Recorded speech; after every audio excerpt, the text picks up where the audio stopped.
हामी अब भविष्यमा हुने आवाधिक निर्वाचनहरू आफ्नै ताकतमा एक्लै लड्नेछौँ। म सबभन्दा पहिला महासमितिको बैठकमा यहाँहरू सबैलाई हृदयबाटै हार्दिक स्वागत गर्न चाहन्छु।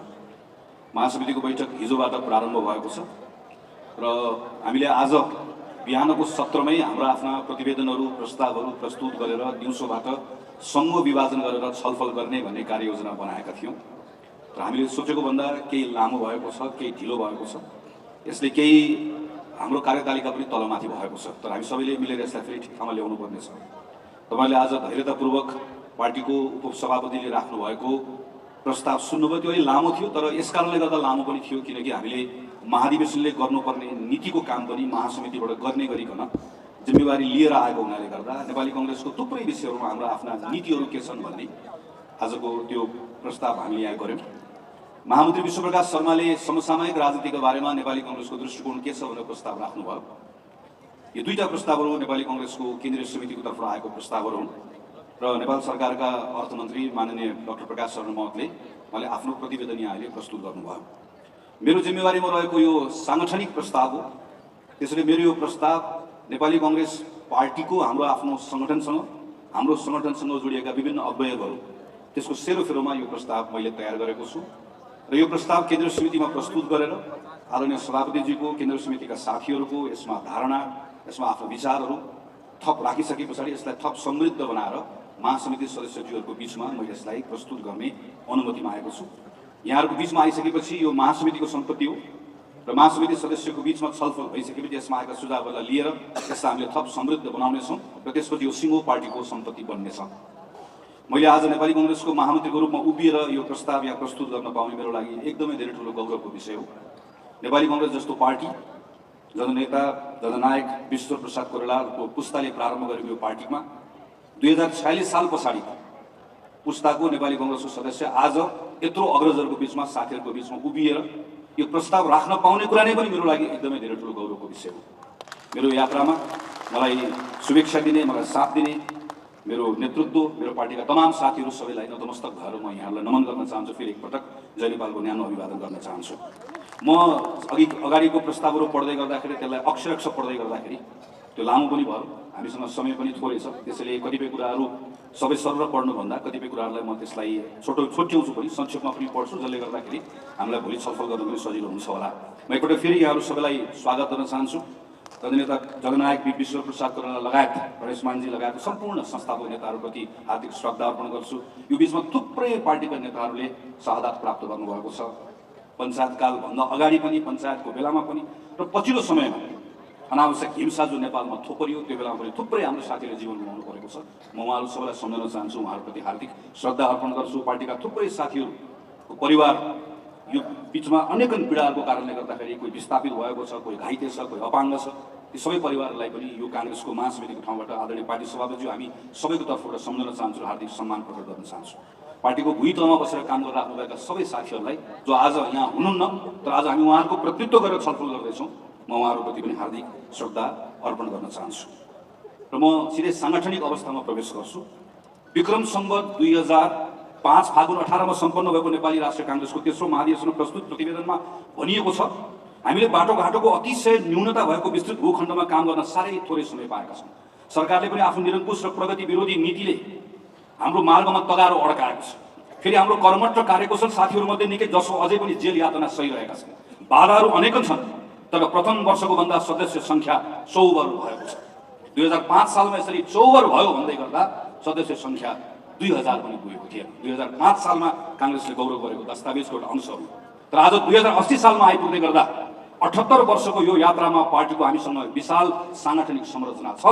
आज नेपाली कङ्ग्रेससँग 8,69,551 जना क्रियाशील सदस्य र क्रियाशील सदस्यभन्दा बाहेक पनि लाखौँ सदस्य रहेको ठुलो सङ्गठनको यत्रो ठुलो विरासत आज हामीसँग छ। 13 वटा भातृ संस्था, 26 वटा शुभेच्छु संस्थामा आबद्ध साथीहरूको ठुलो सङ्ख्या छ। 6,743 वटा वडा र त्यस अन्तर्गत हजारौँ टोल समितिहरू छन्, हाम्रा शुभेच्छु संस्थाहरू छन्, जनसम्पर्क समितिहरू छन्। नेपाली कङ्ग्रेस नेपालभित्र मात्र होइन, नेपाल बाहिर पनि संसारभरि फैलिएको छ। यस पश्चात म साङ्गठनिक गतिविधिका बारेमा संक्षेपमा चर्चा गर्छु, जुन 14औं महाधिवेशन पछाडि खास गरिकन नेपाली कङ्ग्रेस केन्द्रीय कार्यालयको तर्फबाट गरिएका विषयहरूका सन्दर्भमा यसलाई अत्यन्त संक्षेपमा राख्छु। यो बिचमा हामी 14औं महाधिवेशन पछाडि 9वटा 34 दिनको हाम्रो वर्किङ डेजमा हामी 9वटा बैठकहरू बस्यौँ। यसको बारेमा मैले धेरै चर्चा गरिनँ। महाधिवेशनको लगतै पछाडि 3वटा निर्वाचन गर्नुपर्ने भएको हुनाले गर्दा हाम्रो मूल ध्यान निर्वाचनमा केन्द्रित रह्यो। पार्टीको विधानलाई कार्यान्वयन गर्ने विषयको सन्दर्भमा श्रावण 2 देखि 10 गतेसम्म बैठकले पहिलोपटक कार्यतालिका बनाएर कार्यतालिका अनुरूप आफ्नो काम गर्ने एउटा परिपाटी सुरु भएको छ। नियमित रूपमा पार्टीको बैठक बस्ने कुरा प्रारम्भ भएको छ। विधान अनुसार विधानमा व्यवस्था थियो, तर हामीले अभ्यास गर्ने गरेका थिएनौँ। खास गरिकन सम्मेलनहरूको बारेमा यो पहिलोपटक अभ्यास गर्ने भएको हुनाले गर्दा कति हाम्रा अनुभवहरू पनि नयाँ भइरहेका छन्। कतिपय ठाउँमा भएका छन्, कतिपय ठाउँमा हुन बाँकी छ। तैपनि अहिलेसम्म हामीले 4वटा प्रदेश सम्मेलन, 60वटा जिल्ला सम्मेलन र 100 भन्दा बढी ठाउँमा प्रतिनिधि सभा, क्षेत्रीय सम्मेलन र थुप्रै ठाउँमा गाउँ नगर सम्मेलनहरू गरिसकेका छौँ। हामीले 14औं महाधिवेशनको लगत्तै पछाडिबाट क्रियाशील सदस्यताका सन्दर्भमा कामहरू सुरु गर्यौँ र क्रियाशील सदस्यता खास गरिकन नवीकरण गर्ने र नयाँ वितरण गर्ने, नवीकरण गरेर सबै सम्पूर्ण कुरा जिल्लाबाटै गर्ने भनेर सुरुवात गर्यौँ र सबै कुरा अनलाइन गर्ने भनेर सुरुवात गर्यौँ। तर पहिलो वर्ष जिल्लाहरूलाई केही अप्ठ्यारो भएको हुनाले गर्दा यो वर्ष केन्द्रबाटै बाँडियोस् भन्ने भएको हुनाले गर्दा यो कामलाई यो वर्षको लागि सुरु गरेका छौँ र अर्को वर्षबाट जिल्लाबाटै गर्ने गरिकन सबै बन्दोबस्तहरू हामीले गरेका छौँ। सबै तहको गतिविधिहरूलाई अभिलेख राख्ने काम, खास गरिकन विद्युत अभिलेख राख्ने काम सुरु भएको छ र पार्टीको कार्यतालिका अनुसार 50% काम साङ्गठनिक काम, नियमित काम र 50% काम हाम्रो सङ्गठनको आन्तरिक कामभन्दा बाहिरको काम देशभरिको प्रत्येक तहको पार्टी कमिटीले गर्नुपर्छ भन्ने कुरालाई सुरुवात गर्नको लागि नेपाली काङ्ग्रेस पार्टीको केन्द्रीय कार्यालयको तर्फबाट गएको 6 महिनामा हामीले युवा पोलिसी ह्याकाथन, 3 दिनको राष्ट्रिय विपी साहित्य महोत्सव जस्तो प्रभावकारी कार्यक्रमहरू गऱ्यौँ, जसको व्यापक जनस्तरमा पनि यसको सराहना भएको अवस्था छ। महासमितिको बैठकको लगत्तै पछाडि हामी नेपालको राजनीतिक पार्टीहरूले गरेको मध्येको अहिलेसम्मको ठुलो आर्थिक सम्मेलन गर्दैछौँ, सुवर्ण संसद इकोनोमिक कन्क्लेभ, जो काठमाडौँमा हुँदैछ र यो लगायत अरू कार्यक्रमहरू हाम्रो तालिकाभित्र छन्। पार्टी कार्यालय तपाईँहरू अहिले जानुभएको छ। तपाईँहरूले कतिले महासमितिको कार्यालय जाने गर्दा याद गर्नुभयो होला। पार्टी कार्यालयमा अत्याधुनिक पुस्तकालय बनेको छ। पुस्तकालय अन्तिम चरणमा छ र केही समय पछाडि पार्टी सभापतिले औपचारिक रूपमा सुरुवात गर्नुहुन्छ। यो पुस्तकालय मात्रै होइन, यो नेपाली काङ्ग्रेसको लागि यो पुस्तकालय भन्दा पनि स्रोत केन्द्रको रूपमा यसको विकास गर्ने भनेर हामीले यसको प्रारम्भ गरेका छौँ। यो बीचमा घर घर जाउँ काङ्ग्रेस जिताउँ भन्ने अभियान, जनताको साथमा काङ्ग्रेस अभियान, यसै गरिकन आन्तरिक विशेष अभियान र अहिले भर्खर मात्र समुदायमा काङ्ग्रेस अभियान बीचमा गएर रोकिएको छ। म यही क्रममा आदरणीय नेता केशव कुमार बुढाथोकीलाई सम्झन चाहन्छु, उहाँप्रति श्रद्धाञ्जली अर्पण गर्छु। उहाँ स्वर्गवास भइसकेपछि कार्यक्रम बीचमा रोकिएको छ। महासमितिको बैठक पछाडि यो कार्यक्रम फेरि अगाडि बढ्छ र यो बाहेक अरू अभियानको बारेमा यहाँहरू जानकारी राखिराख्नु भएको छ। मैले अहिलेलाई र यो बीचमा हामी जाजरकोट र रुकुम पश्चिमको भूकम्प प्रभावित क्षेत्रमा उद्धार, तत्काल राहत साथै अस्थायी घरद्वारा निर्माण गर्नको लागि पार्टीको तर्फबाट निर्णय गरेर हामीले 1000 घर बनाउने कामहरू सम्पन्न गर्यौँ। यसमा अरू थप कामहरू गर्न बाँकी छ। अरू मागिरहेको कुराहरू पार्टीको संक्षेपमा हामीले गरेका कामहरूको बारेमा चर्चा गरेका छौँ। यस पछाडि म योभन्दा अगाडि जान्छु। आदरणीय साथीहरू, पार्टीको आजको साङ्गठनिक अवस्था र महाधिवेशन पश्चात भइरहेको गतिविधिको बारेमा माथि संक्षिप्त रूपमा चर्चा गरिसकेपछि अब म हाम्रो सङ्गठनभित्रको सबल पक्षको बारेमा छोटकरीमा चर्चा गर्छु। देशभित्र र देश बाहिर सबैतिर फैलिएको विशाल सङ्गठन छ। कुनै वार्ड छैन जहाँ पार्टीको समिति नभएको होस्, कुनै टोल छैन जहाँ काङ्ग्रेसको सदस्य नभएको होस्। नेपालभित्र प्रत्येक समुदायमा पार्टी उपस्थित छ। संसारभरि जहाँ नेपालीहरू पुगेका छन् त्यहाँ नेपाली काङ्ग्रेसका साथीहरू नभएको सायदै कुनै देश होला एउटा बृहत राजनीतिक उद्देश्यको लागि मानिएको यति ठुलो सङ्गठन हामीसँग छ। 8,69,551 क्रियाशील मध्ये 1,14,525 जना साथीहरू पार्टीको क्षेत्रीय प्रतिनिधिको रूपमा काम गरिराख्नु भएको छ। तर सङ्गठनमा कुनै जिम्मेवारी नरहेको भए तापनि काङ्ग्रेसप्रति प्रतिबद्ध र निष्ठावान काङ्ग्रेस सदस्यहरूको ठुलो पङ्क्ति छ, जसले असम्भव झै लाग्ने प्रतिकूलतामा पनि पार्टीको तल्लो तहमा बसेर आफ्नो आस्था र विचारलाई कहिले डगमगाउन दिएन। तिनले बरु विस्थापित हुन र जीवनकै जोखिम मोल्न तयार भए। जेल नेल भोगे, कतिको ज्यान गयो, कतिको सम्पत्ति गुमेका थुप्रै अवसरका बारेमा किञ्चित पश्चाताप नगरेर हिंसा र निरङ्कुशताको त्यो चेप प्रभाव समेत पार्टी छाडेर विचार बदल्न तयार नभएको अदम्य साहस र अविचलित निष्ठाले पूर्ण यो विशाल पङ्क्ति आज पनि पार्टीसँग छ। केवल एउटै कुरा मात्र सोच्दछ, पार्टीको राम्रो होस्, देशको जय होस् भन्ने एक सूत्रीय आग्रह मात्र राखेर बसेको काङ्ग्रेसको ठुलो पङ्क्ति हामीसँग छ। काङ्ग्रेसमा लागेर पद पाइएला वा नपाइएला, सत्तामा हुँदा मलाई के फाइदा होला भनेर व्यक्तिगत स्वार्थ नहेर्ने मानिसको ठुलो सङ्ख्या पार्टीमा आबद्ध छ। आम निर्वाचनको प्रतिस्पर्धामा कहिले नजितेको ठाउँमा समेत आदर्शको झिल्को जोगाएर सङ्गठनलाई जीवन्त राख्ने काङ्ग्रेसजनको उच्च समर्पण भाव अतुलनीय छ। पार्टीमा स्वाभिमानपूर्वक गरी खाने सदस्यको बाहुल्यता छ। सदस्यता शुल्क तिर्ने, पार्टीलाई आवश्यक परेको बेलामा सधैँ उपलब्ध हुने, स्वयंसेवी रूपमा निर्वाचनमा क्रियाशील हुने तर कुनै व्यक्तिगत आकाङ्क्षा नभएको स्वावलम्बन र स्वयंसेवाको भाव लिएर नै पार्टी र अन्य सामाजिक कार्यमा क्रियाशील रहने काङ्ग्रेसको सङ्ख्या उल्लेख्य छ। आफ्नो स्वार्थको लागि राज्यको स्रोत र साधनमाथि कब्जा जमाउन खोज्ने, आश्रय अवसर र सजिलो स्रोतको खोजीमा पार्टीमा आबद्ध हुने काङ्ग्रेसी चरित्र नभएको हुनाले पनि आफ्नै बलबुतामा जीविका चलाएर पार्टीमा स्वयंसेवी योगदान गर्ने संस्कार छ। पार्टीभित्र ठुलो सामाजिक पुँजी छ। आफ्नो जीविकासँगै समाज रहेर केही न केही गरौँ भन्ने भावले धेरै साथीहरू स्थानीय स्तरका सामाजिक काम वा समूहमा निरन्तर क्रियाशील र नेतृत्व गरेका अनेकन उदाहरण छन्। पार्टीमा स्थापनाकालदेखि आजसम्म जोडिएका अनेकन पुस्ताका अग्रजता युवा साथीहरू क्रियाशील हुनुहुन्छ। 18 देखि 90 वर्ष माथिसम्मका अग्रजसम्मको एउटै विशाल नेपाली काङ्ग्रेसको पार्टी परिवार छ। पार्टीमा सबै समुदायमा सबै खाले पेसा व्यवसायमा संलग्न ज्ञान र अनुभवको हिसाबले गाउँको किसान श्रमिकदेखि विश्वको प्रतिष्ठित विश्वविद्यालयमा दक्षता हासिल गरेका र संसारको अर्को कुनामा ज्ञान सिप प्रस्फुटित गरिरहेको काबिल जनशक्ति छ। हिजो पार्टीमा जोडिएको राजनीतिमा लागेको कारणले गर्दा विस्थापनको पीडा भोगेको अवसर गुमाएको अर्को तबका आज संसारका विभिन्न देशमा गएर ज्ञान दक्षता र पुँजीको विकास गरिरहेको छ। आन्तरिक प्रतिस्पर्धामा गुणगत भिन्नता देखिए पनि सार्वजनिक हितको कुनै निश्चित लक्ष्य प्राप्तिका लागि वा नेपाली कांग्रेसलाई बाह्य जोखिमबाट बचाउन आवश्यक परेको बेलामा स्वतः स्फूर्त सबै एकजुट भएर लागि पर्ने सामूहिक भावना छ। पार्टीमा आन्तरिक लोकतन्त्रको अभ्यास नेतृत्व छनौट प्रक्रियामा सहभागिता मात्र होइन, निर्णय प्रक्रियामा सहभागिता। पार्टीभित्र चित्त नबुझेको कुरा भन्नेर फरक मत राख्ने खुला वातावरण छ। पार्टीको सबै तहमा विधान बमोजिम निर्वाचित भएको नेपाली कांग्रेस मात्र एउटै मात्र पार्टी। सबैभन्दा तल्लो तह वडामा प्रतिनिधित्व क्षेत्रीय प्रतिनिधिको संख्या 1,14,000 करिब 40,000 महिलाको प्रतिनिधित्व छ भने वडाबाटै निश्चित संख्यामा मुस्लिम, दलित, थारू, मधेसी, आदिवासी जनजाति, महिला, अपाङ्गता, अल्पसंख्यकको प्रतिनिधित्व भएको नेपालको नेपाली कांग्रेस एउटै मात्र पार्टी हो। पार्टीको माथि उल्लेखित सङ्गठन संरचना बाहेक हामीसँग भातृ संस्था, सुवितु संस्था, जनसम्पर्क समिति, सम्पर्क समिति मार्फत सङ्गठनको विशाल संरचना छ। मैले सङ्गठनको सबल पक्षहरूको बारेमा चर्चा गरेँ। सबल पक्षहरूको बारेमा चर्चा गरिसके पछाडि अब म सङ्गठनभित्रका हाम्रा केही सीमाहरूका बारेमा, केही हाम्रा कमजोरीहरूका बारेमा, जसका बारेमा हामीले समीक्षा गर्नुपर्छ, यसको बारेमा म छोटकरीमा चर्चा गर्छु। आज हामीसँग आफैले बनाएको संविधान छ। आफैले बना गरेको राजनीतिक प्रणालीमा निर्वाचनबाट पहिलो पार्टी बनेर सबै तहको सरकार नेतृत्वदायी भूमिकामा रहेको यो क्षणमा पार्टीभित्र ठुलो उत्साह र विजय भाव मात्र हुनुपर्ने हो। तर कता कता केही अलमल र संशय पनि देखिन्छ। किन यस्तो भइरहेको छ? हामीले यसलाई अनदेखा गर्न मिल्दैन। हामीले कठोर भएर आत्ममूल्याङ्कन गर्न जरुरी छ। मूलत पार्टीको मुख्य जिम्मेवारीमा बसेको हामीहरूले आत्मसमीक्षा गर्नुपर्ने केही विषयहरू छन्, जसको बारेमा म यहाँ छोटकरीमा चर्चा गर्छु। पार्टी सदस्यलाई निरन्तर गतिशील र एकताबद्ध बनाएर राख्न नियमित साङ्गठनिक गतिविधिसँगै एउटा स्पष्ट ध्येय पनि चाहिँदो रहेछ। माथि चर्चा गरे 2003 सालमा नेपाली राष्ट्रिय कांग्रेस पार्टी स्थापना गर्दै गर्दा हाम्रो अग्रजहरूसँग एउटा ध्येय थियो प्रजातन्त्रको स्थापना। 2070 सालमा ध्येय थियो लोकतान्त्रिक संविधानको निर्माण। 65 सालमा ध्येय थियो हिंसात्मक गतिविधिहरू नेपाललाई बाहिर निकाल्ने। त्यस पछाडि ध्येय थियो शान्ति स्थापना र संविधान सभा लोकतान्त्रिक संविधान बनाइ छाड्ने। आज हामी निर्वाचन लडेका छौँ, निर्वाचन जितेका छौँ, पहिलो पार्टी बनेका छौँ। अब हामीलाई यस्तो एउटा स्पष्ट ध्येय चाहिएको छ जुन ध्येयले सिङ्गो नेपाली कांग्रेसलाई बाँध्नेछ र नेपाली कांग्रेसले नेपाली जनतासँग जोड्नेछ। तत्कालीन सरकारले पटक पटक असंवैधानिक ढङ्गले प्रतिनिधि सभा विघटन गरेपछि एउटा विशिष्ट परिस्थितिमा संविधान र लोकतान्त्रिक प्रणालीको रक्षार्थ नेपाली कांग्रेसले 5 दलीय गठबन्धनको नेतृत्व गर्दै सरकारको जिम्मेवारी वहन गर्नु परेको थियो। त्यसकै निरन्तरता स्वरूप पार्टीले लोकतन्त्र र संविधानको रक्षार्थ र स्थिरताका लागि निर्वाचनमा गठबन्धन गर्ने निर्णय गर्यो।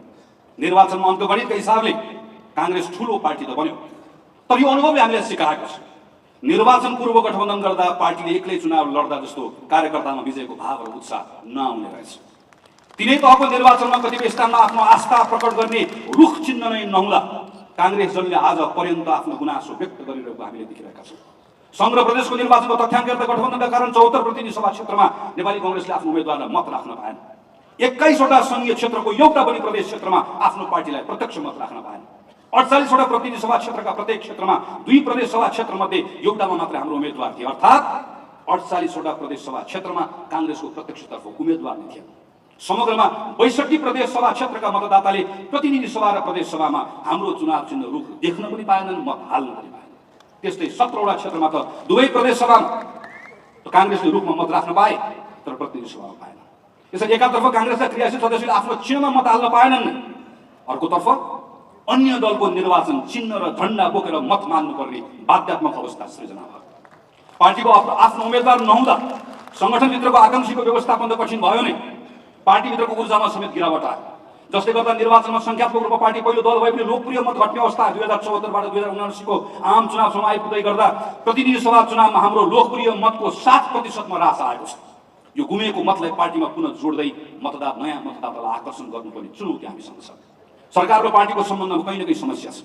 पार्टीसँग समन्वय गरेर सरकारले काम गर्ने परिपाटी बन्न सकेको छैन। सरकार र पार्टीबीच समन्वय, सहयोग र सहजीकरण सही ढङ्गले नहुँदा एक अर्कालाई बुझ्ने कुरामा नै समस्या भएको छ। सरकारले गरेको काम पार्टीबाट पनि यथोचित प्रचार हुन सकेको छैन। यति बेला संघ प्रदेश र बहुसंख्यक स्थानीय सरकारमा पार्टी नेतृत्वदायी भूमिकामा भए तापनि पार्टी सरकारमा भएको महसुस र आफ्नोपन कांग्रेसको सदस्यले गर्न नपाइरहेको गुनासो छ। यसको अवस्थामा पार्टीभित्र एक खालको अलमल छ। हामीले सरकारको प्रतिरक्षा गर्ने कि सरकारलाई प्रश्न गर्ने? यो समस्या अहिले उब्जेको समस्या पनि होइन। 2051 सालमा म जस्तै महामन्त्री भएको बेला स्वर्गीय नेता श्रद्धेय महेन्द्र नारायण दिदीद्वारा प्रस्तुत प्रतिवेदनमा भनिएको रहेछ, सरकार र पार्टी बीचको समन्वय गर्ने कुरा जतिसुकै सैद्धान्तिक तवरबाट हामीले गरे तापनि यसमा सधैँ कमी नै देखियो। अब यसलाई व्यवस्थित गर्नु परेको छ ताकि यो अवस्था भोलि नआओस्। तर आज करिब 30 वर्ष पनि हामीले यही विषयमा छलफल गर्नु परेको छ र यो विषय हाम्रो लागि पहिलाभन्दा अझै पेचिलो बन्दै भएको छ। बिपी कोइरालाले भन्नुभएको थियो, पार्टीको संगठन ठिक पार्ने हो भने हामी सबैभन्दा पहिला विधान पालना गर्ने बानी बसाल्नुपर्छ। पार्टीको दैनिक जीवनका कार्य सुचारू रूपले सम्पन्न भइरहेको छ छैन हेर्नुपर्छ। पार्टीको हरेक विषयको निर्णय व्यवस्थापन कार्यान्वयन निरूपण गर्ने आधार पार्टीको विधान नै हुनुपर्छ। हाम्रो पार्टी विधानले सबै तह र तबकालाई स्पष्ट समयबद्ध जिम्मेवारी दिएको छ। तर अहिले पार्टी सञ्चालन गर्दा हरेक तह र तबकामा विधानको पूर्ण पालना हुन सकेको छैन। पार्टी तल्लो तहमा कतिपय ठाउँमा बैठक बस्न सकेको छैन, कतै सांगठनिक गतिविधि नियमित छैन, कतै सदस्यतामा समस्या छ, कतै पदाधिकारीमै समस्या छ। बहुमत भएकोले फरक मतलाई व्यवस्था गर्ने, पराजितले जितेकोलाई असहयोग गर्ने प्रवृत्तिले अन्ततः संगठनलाई नै कमजोर बनाइरहेको हुन्छ। विधान सम्मत थिति र विधिमा पार्टी सञ्चालन कसरी गर्ने यो विषय आज हाम्रो लागि ठुलो चुनौतीको रूपमा रहेको छ। पार्टीमा स्थापना काल र प्रतिवेदित कालमा सङ्घर्ष गरेको पुस्तादेखि आजको नयाँ पुस्तासम्म क्रियाशील छ। आकांक्षा धेरै छ, अवसर कम छ। सङ्घर्ष गरेको तर कुनै अवसर नपाएको साथीहरूको ठुलो सङ्ख्या छ। त्यसमाथि काम गरेर आफूलाई प्रमाणित गर्न आएको नयाँ सदस्य जिम्मेवारीसहित काम गर्न चाहन्छ। यसको व्यवस्थापन आफैमा चुनौतीपूर्ण त छँदैछ। भएको अवसरको वितरणलाई पनि न्याय सङ्गत बनाउनु पर्ने अर्को चुनौती छ। पार्टीभित्र जरैदेखि जरैसम्म फैलिँदै गएको आन्तरिक शक्ति सङ्घर्ष, आफैभित्रको अस्वस्थ प्रतिस्पर्धा र एक आपसमा निषेध गर्ने प्रवृत्तिले पार्टीका अधिकांश सदस्यहरूको ऊर्जा खेर गइरहेको छ। यो अवस्थालाई बदलेर पार्टीभित्र स्वस्थ प्रतिस्पर्धा र आन्तरिक अनुशासन कायम गर्नुपर्नेछ। पार्टी अनुशासन जवाबदेहिताको कुरा चुनावको बेला मात्रै उठ्छ। अनुशासनलाई अनुकूलतामा व्याख्या गर्ने परिपाटीले सृजना गरेको असन्तुष्टिलाई सम्बोधन गर्न आवश्यक छ। तोकिएको समयमा तोकिएको जिम्मेवारी पूरा नगर्नु पनि अनुशासन उल्लङ्घन हो भन्ने मान्यतालाई अङ्गीकार गर्न सकिएको छैन। पार्टीभित्र अवसरको न्यायोचित वितरण हुन नसकेको, समावेशी ढङ्गले समान रूपमा अवसरमा पहुँच नभएको, समावेशी समानुपातिक तर्फको समेत जसले पाउनुपर्ने हो त्यो तबकाले न्याय नपाएको व्यापक गुनासो छ। पार्टीभित्र अनुभवदेखि दक्षताले पूर्ण सदस्य समर्थक र शुभेच्छुको सङ्ख्या उल्लेखित छ, तर पार्टीको औपचारिक संरचनाले त्यो व्यक्तिगत क्षमताको सदुपयोग गर्ने ठाउँ दिन सकिरहेको छैन। पार्टीभित्र एकातर्फ इतिहासप्रति गौरव गर्ने, हामीले बनाएको संविधान, हामीले गरेको इतिहासप्रति गौरव गर्ने, तर अर्कोतर्फ आफ्नै पार्टीको नेतृत्वमा आफैले लडेर ल्याएको परिवर्तनलाई समेत प्रतिरक्षा गर्ने जाँगर नदेखाइरहेको विचित्रको अवस्था छ। यसलाई बदल्नु पर्नेछ। एकातर्फ पार्टीले गरेको राम्रो काम र उपलब्धिको सही सम्प्रेषण हुन नसक्दा पार्टीका बारेमा भ्रम छर्नेलाई मलदल पुगेको छ भने अर्कोतर्फ आफ्नो इतिहास, सङ्घर्ष, बलिदान र नेतृत्वको अवमूल्यन गर्दै अफवाह फैलाउँदा समेत त्यसको सही ढङ्गले प्रतिवाद गर्न हामी चुकिरहेको अवस्था छ। यस्तोमा हाम्रो निर्णय, नीति र कार्यक्रम, पार्टीले गरेको राम्रो काम र पहल कदमीलाई प्रचार गर्दै हाम्रा विरुद्धको अफवाह र भ्रमलाई कसरी चिर्ने भन्ने विषय हाम्रो प्राथमिकतामा हुनुपर्छ। आदरणीय साथीहरू, आदरणीय सभापतिज्यू, मैले सङ्गठनको कामको बारेमा र सङ्गठनको सबल पक्षहरूको बारेमा चर्चा गरेँ र त्यस पछाडि हाम्रो भित्र भएका केही कमजोरी र सीमाहरूको बारेमा चर्चा गरेँ।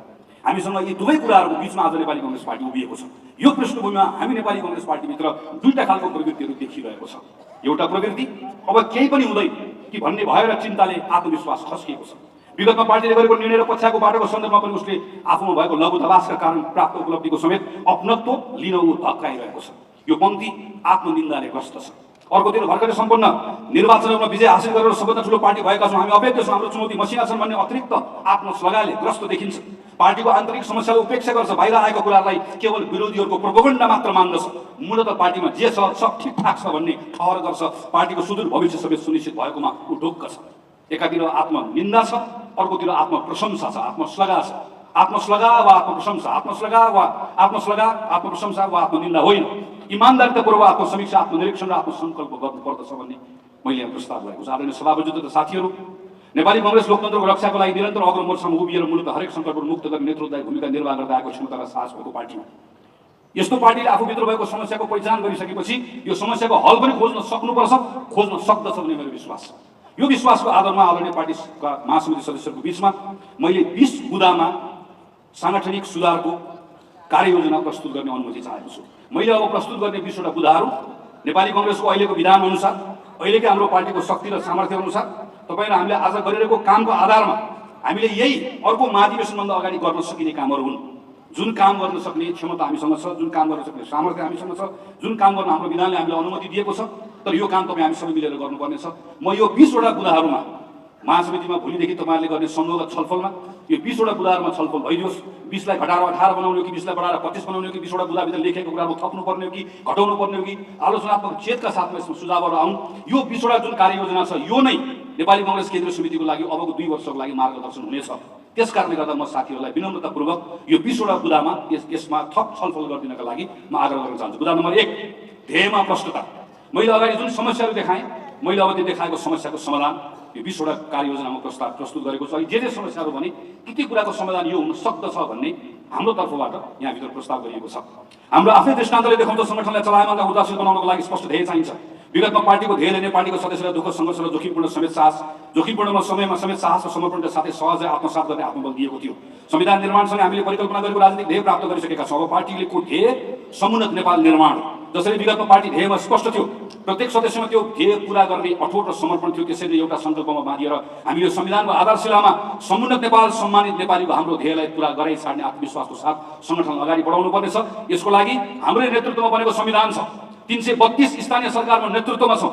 प्रदेशहरूमा सरकारको नेतृत्व प्रमुख साझेदार छौँ। सङ्घीय सरकारमा छौँ। अत यो बेलामा कुनै लघुदावास लिएर वा रक्षात्मक भएर होइन, उच्च मनोबलका साथ हाम्रो नेतृत्वमा भएका तमाम आन्दोलनको उपलब्धिमा गौरव गर्दै र आफैले बनाएको संविधानको स्वामित्व लिँदै हामीले यसको कार्यान्वयनको नेतृत्व गर्नेछौँ। गत महाधिवेशनपछि हामीले समुन्नत नेपालको दृष्टिकोणलाई पार्टीको निर्वाचन घोषणा पत्र दस्तावेज मार्फत अगाडि बढाएका हौँ। संविधानले परिकल्पना गरेको सबैको अधिकार, समता र समभावलाई व्यवहारमा अनुवाद गर्न यो संविधानको रक्षा, यसकै जगमा आजका तमाम चुनौतीको सम्बोधन गर्दै समुन्नत नेपाल सम्मानित नेपालीको ध्येय अनुरूप हाम्रो राजनीतिक, आर्थिक, सामाजिक नीति, परराष्ट्र नीति तथा क्षेत्रगत प्राथमिकता र स्व आधारमा कार्यक्रम तय गर्नेछौँ। समुन्नत नेपालको ध्येय अन्तर्गत गुणस्तरीय शिक्षा, सुलभ र गुणस्तरीय स्वास्थ्य, मर्यादित रोजगारी, सामाजिक रूपान्तरण लगायतका क्षेत्रगत लक्ष्य र कार्यक्रम तयार गर्नुपर्छ। यो अनुरूप पार्टीले सरकारमा कसरी प्रभावकारी काम गर्दैन, सरकार बाहिर यो सन्दर्भमा पार्टी सङ्गठनको भूमिका के हुने स्पष्ट मार्गचित्र बनाउँदै ती कार्यक्रम मार्फत सिङ्गो पार्टी पङ्क्तिलाई पार्टीको ध्येयसँग जोड्नेछ। 2, विधानको परिपालन। नेपाली कांग्रेसको विधानले आन्तरिक लोकतन्त्रको अभ्यासका लागि निकै राम्रो व्यवस्था गरेको छ। सबै तहलाई समयबद्ध जिम्मेवारी तोकेको छ। कुन समितिले कुन काम कहिले कसरी गर्ने भन्ने विधानमा निर्दिष्ट गरेको व्यवस्थालाई कार्यान्वयन लैजानुको लागि विधान बमोजिम पार्टी सभापतिले प्रस्ताव गरी केन्द्रीय कार्य समितिले टुङ्ग्याउनु पर्ने जिम्मेवारीमा रहेका समितिहरूको गठन, प्रतिष्ठान र विभागको गठन लगायतका कार्यलाई अविलम्ब पूर्णता दिई निश्चित कार्यविवरण बनाएर कार्यतालिकासहित जिम्मेवार प्रदान गर्नेछौँ। विधानले केन्द्रीय कार्य समितिले गर्ने भनी तोकेका नियमित बैठक, महासमिति बैठक, महाधिवेशन लगायत विधान सम्मत गर्नुपर्ने सबै जिम्मेवारी कार्यतालिका बनाई विधानले निर्दिष्ट गरेको समयमा गर्नुपर्छ। नेपाली कांग्रेसको 2078 मङ्सिरमा सम्पन्न 14औं महाधिवेशनबाट निर्वाचित वर्तमान कार्य समितिको 4 वर्ष कार्यकाल 2017 सालको विधान संशोधनसहितको धारा 43 बमोजिममा आएको 2082 मङ्सिर मसान्तभित्र समाप्त हुनेछ। अत महाधिवेशनको अन्तिम वर्ष विधानको प्रावधान निलम्बन गरेर क्रियाशील सदस्यता वितरण गर्ने अभ्यास पूर्णतः बन्द गरी विधान बमोजिम 2082 मङ्सिरमा पार्टीको 15औं महाधिवेशन सम्पन्न गर्नेछौँ। यस महासमिति पश्चात लगत्तै बस्ने केन्द्रीय कार्य समितिको बैठकबाट 2082 मङ्सिरमा हुने महाधिवेशनको अगाडि विभिन्न तहले सम्पन्न गर्नुपर्ने कामको विस्तृत कार्यतालिका बनाई सोही अनुसार महाधिवेशनका लागि आवश्यक प्रक्रिया प्रारम्भ गर्नेछौँ। केन्द्रीय कार्य समितिले विधानले निर्दिष्ट गरेका काम पूरा गरी मातहतका सम्पूर्ण समितिलाई काम तोकेको समयमा गराउनेछ। प्रत्येक समितिलाई विधान अनुरूप निर्दिष्ट गरिएका जिम्मेवारीहरू छन्।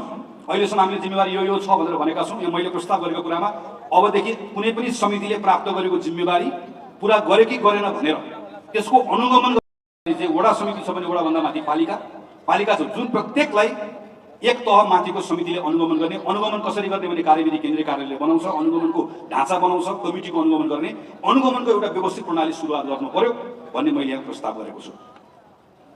विधान बमोजिम विभाग समिति गठनलाई पूर्णता दिँदा पार्टीको विभिन्न तह र निकायबाट संस्थागत रूपमा सिफारिस सङ्कलन गरी सोही अनुसार सहभागिता गराउने अभ्यासलाई हामीले माथि विभागहरू लगायत जे बनाउँछौँ। अहिलेसम्म माथि मात्र बनाउने गरेको ठाउँमा तलबाट मागेर संस्थागत रूपमा लिएर हाम्रो आफ्नो कमिटीहरू बनाउँदै गर्दाखेरि जिल्लालाई तलको कमिटीहरूलाई पनि सँगसँगै जोड्ने काम गर्नुपर्छ भन्ने मैले यहाँ प्रस्ताव गरेको छु। जिम्मेवारी र जवाफदेहिता, हरेक हातलाई काम, हरेक कामलाई जिम्मेवारी भन्ने मान्यतालाई सार्थक बनाउनको लागि विधानले काम कर्तव्य र अधिकार तोकेको, हाम्रो विधानमा सभापति, कोषाध्यक्ष, सचिवको काम कर्तव्य अधिकार तोकेको छ, तर अत्यन्त थोरै लेखिएको छ। 2टा उपसभापति, 2टा सचिवले के गर्ने तोकेको छैन। 2टै महामन्त्री यहाँसँग के गर्ने कहीँ पनि जिम्मेवारीको बाँडफाँड छैन। त्यसैले 2टा तोकेको ठाउँ, अरू तोकेको ठाउँमा हामी जसलाई जब डिस्क्रिप्सन भनेर भन्छौँ, हामी एउटा ढाँचा बनाउँछौँ, प्रत्येक कमिटीलाई पठाउँछौँ। त्यो कमिटीको सभापतिले लेखिएको ढाँचामा लेखिएको तोकिएको व्यक्तिलाई जिम्मेवारी दिइसके पछाडि त्यसको विस्तृत कार्यविवरण बनाउने मैले प्रस्ताव गरेको छु।